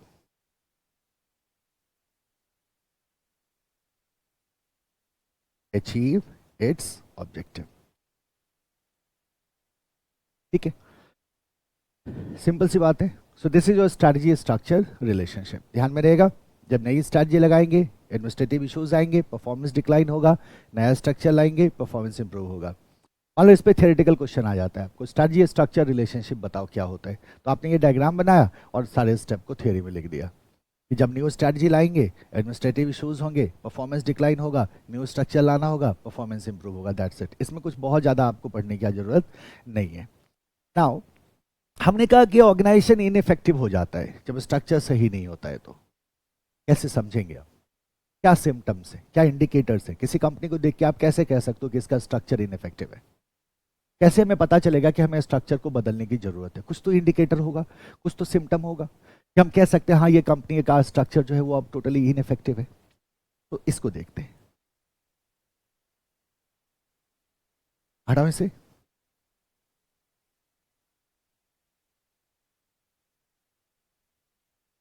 Indicators और symptoms of ineffective organization. Ineffective organization. ठीक है? देखो, एक टर्म होता है स्पैन ऑफ कंट्रोल। जानते हो आप क्या होता है ये span of control? Span of control को आप ऐसे समझो सिंपल तरीके से कि कंट्रोल का फैलाव क्या है, स्पैन क्या है कंट्रोल का। मतलब अगर मान लो एक सुपीरियर है, इसके अंदर कितने सबऑर्डिनेट है, ऐसे सोचो, तो ये इसका स्पैन ऑफ कंट्रोल हो गया। एक के अंदर 4 सबऑर्डिनेट है, एक के अंदर 8 सबऑर्डिनेट है, एक के अंदर 15 सबऑर्डिनेट है, तो स्पैन ऑफ कंट्रोल क्या हो रहा है? बढ़ रहा है। अब मुझे एक बात बताइए कि ये 4 किसको रिपोर्ट कर रहे हैं? इसको रिपोर्ट कर रहे हैं। अगर इसके अंदर मैं 8 लोगों को डालूं तो 8 किसको रिपोर्ट करेंगे? इसको रिपोर्ट करेंगे। तो आप समझ रहे हो स्पैन ऑफ कंट्रोल कितना इंपॉर्टेंट होने जा रहा है। तो अगर स्पैन ऑफ कंट्रोल बहुत ज्यादा हो किसी ऑर्गेनाइजेशन में, too large span of control, आप देख रहे हो एक सुपीरियर के अंदर बहुत सारे सबऑर्डिनेट, तो आप बोलोगे sir in that case inefficiency will occur. लोग अपना काम को सही तरह से नहीं कर पाएंगे बिकॉज स्पैन ऑफ कंट्रोल बहुत लार्ज है। बहुत लार्ज नहीं होना चाहिए, it must be appropriate, easily manageable होना चाहिए कि आसानी से उसको मैनेज किया जा सके। If span of control is too large, in that case your organization will become ineffective. तो आप क्या कहते हैं? बहुत सारे इंडिकेटर्स हो सकते हैं। पहला हमने क्या कह दिया? Too large too large span of control. Span of control क्या है? बहुत ज्यादा है। Number 2, right, too many unachieved objectives. You are not able to achieve your objectives. Too many unachieved objectives. अब एक दो ऑब्जेक्टिव ऐसा है हम अचीव नहीं कर पा रहे तो that's okay, that will happen, deviations तो आते रहते हैं, लेकिन ऐसा ना हो कि बहुत सारे ऑब्जेक्टिव हम अचीव ना कर पा रहे हो। If too many unachieved objectives है, इसका मतलब कहीं ना कहीं प्रॉब्लम है। Number 3, too many meetings attended by too many people. आप इनइफेक्टिव ऑर्गेनाइजेशनल स्ट्रक्चर के केस में देखोगे कि मीटिंग ही चल रहे हैं, है ना, मीटिंग रूम जो होता है वो हमेशा आपको फुल दिखेगा, and there are too many meetings are going on, too many people are attending too many meetings, and certainly work is not being carried out. काम होता हुआ नहीं दिखेगा। ये इतना कॉन्फ्लिक्ट होता है, इतना ज्यादा कॉन्फ्लिक्ट होने लगता है कि आपका प्रोग्रेस आपको होगा ही नहीं। So too many meetings attended by too many people, if it is seen, then that means your organizational structure is what? Ineffective, है ना। ये क्या हो रहा है? ये ineffective हो रहा है, ठीक है। What else you can say here in the case of ineffective organization, है ना। तो जरा सोचो आपने क्या कहा सबसे पहला कि स्पैन ऑफ कंट्रोल का टू लार्ज हो जाना, टू मेनी अनअचीव्ड ऑब्जेक्टिव्स, बहुत सारे ऑब्जेक्टिव्स हम अचीव ही नहीं कर पा रहे, too many meetings attended by too many people, है ना। Too much effort are needed. Too much effort is needed to deal with interdepartmental conflict. अब डिपार्टमेंट्स के बीच में बहुत ज्यादा कॉन्फ्लिक्ट हो रहा है और उसके लिए आपको बहुत ज्यादा टाइम एंड एफर्ट लगाना पड़ रहा है। इसका मतलब आपका स्ट्रक्चर गड़बड़ है ना। क्या है? गड़बड़ है। आप क्या बोलोगे? टू मच एफर्ट नीडेड और made to resolve inter departmental conflict. Inter departmental conflicts, इस तरह के प्रॉब्लम्स आपको दिखाई देते हैं अगर, तो ये इंडिकेटर है इस बात का कि आपका स्ट्रक्चर कैसा है, आपका स्ट्रक्चर कैसा है, इनइफेक्टिव है, आपका ऑर्गेनाइजेशन सही तरह से काम नहीं कर पा रहा है ना। दीज आर द इंडिकेटर्स और symptoms of ineffective organization. This is it, right. आ जाओ बालक, स्टार्ट करते हैं टाइप्स ऑफ ऑर्गेनाइजेशनल स्ट्रक्चर। अब बहुत तरह के स्ट्रक्चर होते हैं हमारे पास, और जैसा हमने अभी अभी चैंडलर साहब का पढ़ा था कि स्ट्रैटेजी के हिसाब से हम अपना स्ट्रक्चर डिसाइड करते हैं, है ना। And there are different types of structure available with us. तो हमें क्या करना है? डिफरेंट टाइप्स ऑफ स्ट्रक्चर को पढ़ना है। टोटल 8 टाइप का स्ट्रक्चर हमारे सिलेबस में है, that what we have to study. 8 type के स्ट्रक्चर में सबसे पहला जो स्ट्रक्चर होता है that is simple structure. Simple structure. दूसरा होता है आपका functional structure. Simple structure, simple structure के बाद होता है आपका फंक्शनल स्ट्रक्चर। फंक्शनल स्ट्रक्चर के बाद होता है divisional structure. Simple structure, functional structure, divisional structure. Divisional के बाद होता है आपका multi divisional structure. Multi divisional structure. Multi divisional structure के बाद आप चल सकते हो एसबीयू स्ट्रक्चर पे। एसबीयू स्ट्रक्चर के बाद हम पढ़ेंगे मैट्रिक्स स्ट्रक्चर, ये 6th हो गया। मैट्रिक्स के बाद हमारे पास होगा network structure. Network structure and network structure के बाद हमारे पास होगा hourglass structure. Hourglass structure. तो टोटल 8 स्ट्रक्चर्स हैं टाइप ऑफ ऑर्गेनाइजेशनल स्ट्रक्चर में, what you have to study. Simple, functional, divisional, multi divisional, SBU, matrix, network and hourglass. और इन्हीं में मतलब कोई ऐसा मॉडल नहीं है जिससे एग्जाम में क्वेश्चन ना आया हो। और आप जानते हैं कि एक मॉडल से दूसरे मॉडल में हमें जाने की जरूरत क्या है। ये ऑर्गेनाइजेशनल डेवलपमेंट थियरी भी है। This is how an organization develops from simple to hourglass, है ना। ये ट्रांजिशन होता है किसी भी कंपनी में over the period of time. आप पहले सिंपल होते हैं, फिर आप फंक्शनल होते हैं, फिर आप डिविजनल होते हैं, फिर आप एसबीयू में चले जाते हैं। तो लार्ज एंटरप्राइजेज अगर आप देखोगे तो जनरली आपको एसबीयू फॉर्म में दिखाई देगा। लार्ज एंटरप्राइजेज आपको बेसिकली मैट्रिक्स फॉर्म में दिखाई देगा। जो बहुत ही छोटे स्टार्टअप वगैरह हैं, छोटी कंपनीज है, वो आपको सिंपल फॉर्म में दिखाई देगा। मिड साइज फॉर्म आपको फंक्शनल और डिविजनल फॉर्म में दिखाई देंगे, है ना। तो ये स्केल है, डिफरेंट टाइप ऑफ स्ट्रक्चर है। और ये डिफरेंट टाइप ऑफ स्ट्रैटेजी को सपोर्ट करता है। अभी आप देखोगे with strategy you will see कि किस स्ट्रैटेजी में कौन सा स्ट्रक्चर हमारे लिए ज़्यादा सूटेबल होगा, किस कंडीशन में कौन सा स्ट्रक्चर हमें ज़्यादा सूट करेगा, राइट। और एक स्ट्रक्चर छोड़ के हम दूसरे पे क्यों जाते हैं, क्या जाने के लिए मजबूर होते हैं? तो आप देखोगे हाँ मजबूर भी होते हैं। आप मजबूर हो जाओगे कि आपको अपना स्ट्रक्चर चेंज करना होगा, क्योंकि you will find there are lot of administrative problems, difficulties आने शुरू हो गई due to application of some strategy, और आपको एक स्ट्रैटेजी को एक स्ट्रक्चर को छोड़ के दूसरे पे जाना पड़ता है। तो यहाँ आपको बहुत हद तक इसकी क्लैरिटी मिलेगी। तो simple structure, functional structure, divisional structure, multi divisional structure, SBU structure, matrix structure, network structure and hourglass structure, all together we have 8 structures to study. हम पहले से स्टार्ट करेंगे। The first structure we have to see is the simple structure. तो पहला जो है हमारा वो सिंपल स्ट्रक्चर है, तो हेडिंग करेंगे हम simple structure, simple structure. And let's try to understand the simple structure. So as the name indicates, this is simple structure, है ना। सिंपल स्ट्रक्चर, मान लो कोई स्टार्टअप है ना। स्टार्टअप की बात कर लो, अभी अभी कंपनी शुरू हुई है ना। There is some startup, company क्या हुई है, अभी अभी शुरू हुई है। तो जब कोई भी कंपनी स्टार्ट होती है ना, तो ये बेसिकली पहला स्टेज होता है उसका। अगर आप आज टाटा एंटरप्राइजेस को देख रहे हो, रिलायंस एंटरप्राइजेस को देख रहे हो, तो ये भी यहीं से शुरू हुए थे। सिंपल स्ट्रक्चर के केस में क्या होता है कि जैसे अगर स्टार्टअप का एग्जांपल ले ले, तो देयर आर फ्यू मेंबर्स, कुछ ही लोग होते हैं, and they work as a team. यहां आपको बहुत ज्यादा फॉर्मलाइजेशन नहीं दिखेगा, है ना। बहुत ज्यादा आपको फॉर्मलाइजेशन नहीं दिखेगा। So they are group of people and they work as a team to execute various operations and activities. आप देखोगे कि मान लो 2 लोगों ने मिलकर स्टार्टअप को शुरू किया, तो यही बेसिकली इस स्टार्टअप के क्या है, ओनर है, and the same people are manager. और इस केस में क्या होता है कि ओनर मैनेजर ही सारे डिसीजंस ले रहे होते हैं। ओनर ही क्या होता है, मैनेजर होता है। Owner and manager are the same people and they are taking all decisions.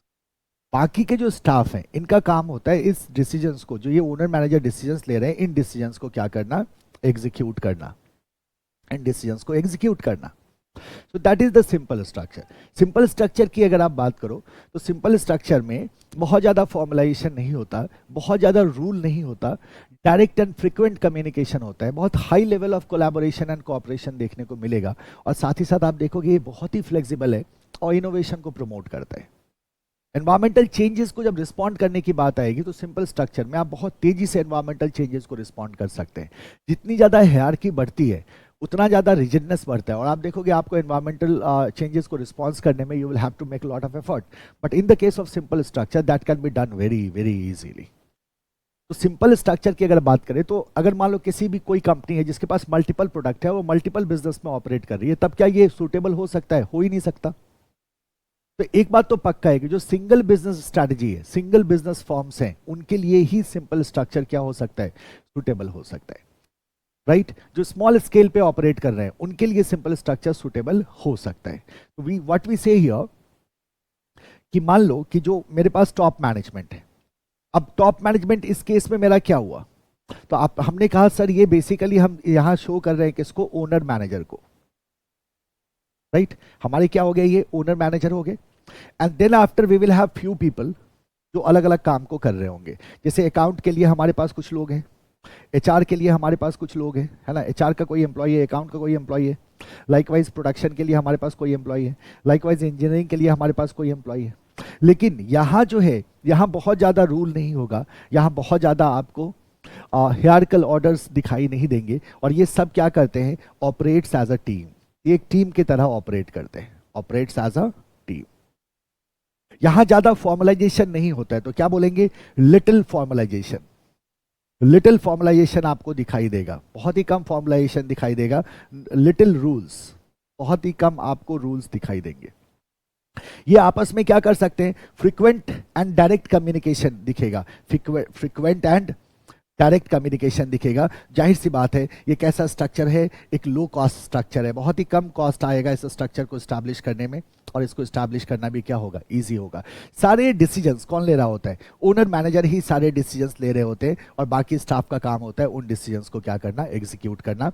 Single business वाले फर्म के लिए सिंगल बिजनेस स्ट्रैटेजी पे अगर आप मूव कर रहे हैं, मतलब एक बिजनेस है या एक प्रोडक्ट है जिसको आप लेके आगे बढ़े, तो इन that case the simple structure में भी सुटेबल। जैसे अगर आपको याद हो, आपने एक स्ट्रैटेजी सीखा था, फोकस्ड कॉस्ट लीडरशिप, याद है? Focused cost leadership. इस केस में आपका सिंपल स्ट्रक्चर क्या हो सकता है? बहुत ही सुटेबल हो सकता है। फोकस्ड कॉस्ट लीडरशिप में या फोकस्ड डिफरेंशिएशन में simple structure is highly suitable. Simple structure की अगर हमने बात करी तो हमने क्या कहा कि ये बहुत ही फ्लेक्सिबल होता है, राइट? यहाँ इनोवेशन के चांसेस बहुत हाई होते हैं बिकॉज कोलैबोरेशन बहुत हाई लेवल का है, ओपननेस होता है इस एनवायरनमेंट में, all employees are sharing information with each other, creativity को प्रमोट करता है ये। सो इनोवेशन के चांसेस बढ़ेंगे और साथ ही साथ आप क्या होते हैं, आप रिस्पॉन्सिव हो पाते हैं to the environment. Quick response to environment is possible और यही सोर्स बन जाता है कॉम्पिटिटिव एडवांटेज का, सोर्स ऑफ कॉम्पिटिटिव एडवांटेज। अब देखो, इस तरह का स्ट्रक्चर किसी भी स्टार्टअप के लिए क्या है, हाईली सुटेबल है। तो बड़ा सिंपल सा टॉपिक है ये, इस पे हमें ज्यादा टाइम देने की जरूरत भी नहीं है। आप क्या बोलोगे? Simple structure is suitable for company operating with single business strategy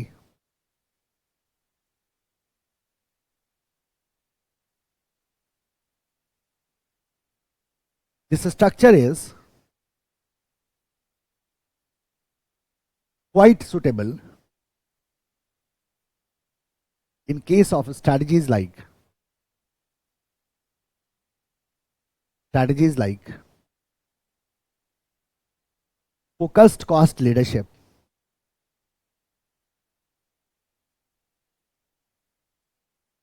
and focused differentiation.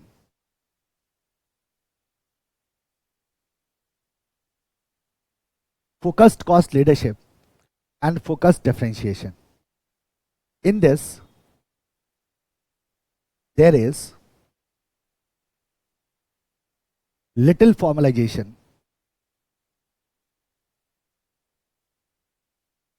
little rules,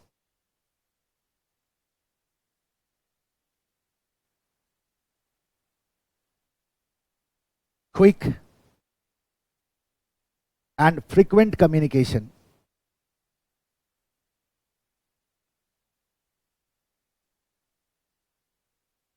owner manager makes all decisions, creativity is promoted,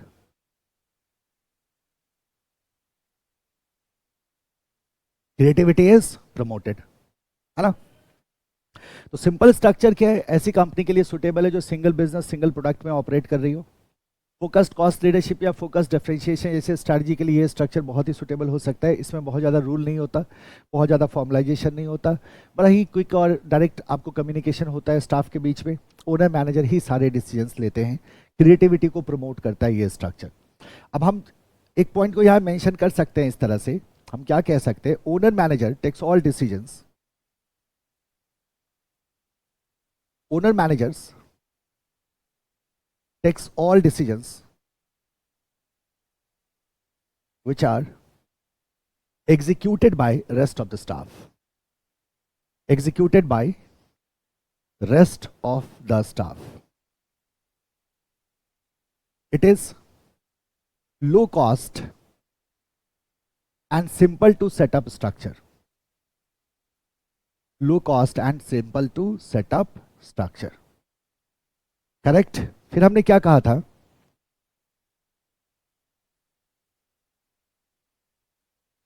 in this structure there is openness which promotes innovation. It is flexible. It is flexible and organization can respond quickly to environmental changes. Quickly to environmental changes.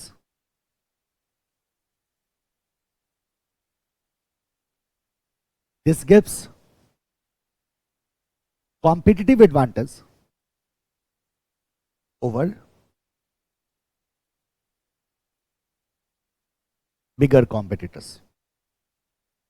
जो large firms हैं उनके against you get competitive advantage, that you are small, है ना, you are flexible and there is innovation in your organization and you can quickly adjust with the environmental changes. So अगर large enterprises की बात करें तो उसके against आपके पास क्या है, एडवांटेज है when you are at simple structure. तो व्हाट इज सिंपल स्ट्रक्चर, तो आपके तो सर नाम से ही पता चल रहा है, सिंपल है, लो कॉस्ट है, इजी टू स्टैब्लिश है, बहुत ज़्यादा रूल रेगुलेशंस नहीं होते, ओनर मैनेजर ही सारे डिसीजंस ले रहा होता है, बाकी स्टाफ का काम होता है उन डिसीजंस को क्या करना है, एग्जीक्यूट करना.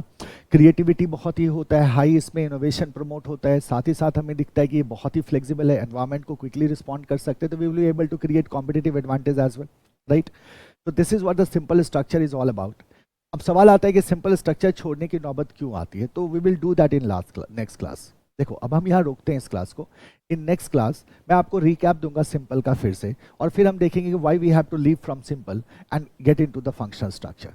तो from next class we will starting with the reason कि हम सिंपल से फंक्शनल में क्यों जाएं, फिर फंक्शनल देखेंगे और अदर स्ट्रक्चर्स को देखेंगे. तो in this class we will stop here. Keep revising, keep working hard, keep shining. See you next lecture. Thank you everyone. Bye bye, take care.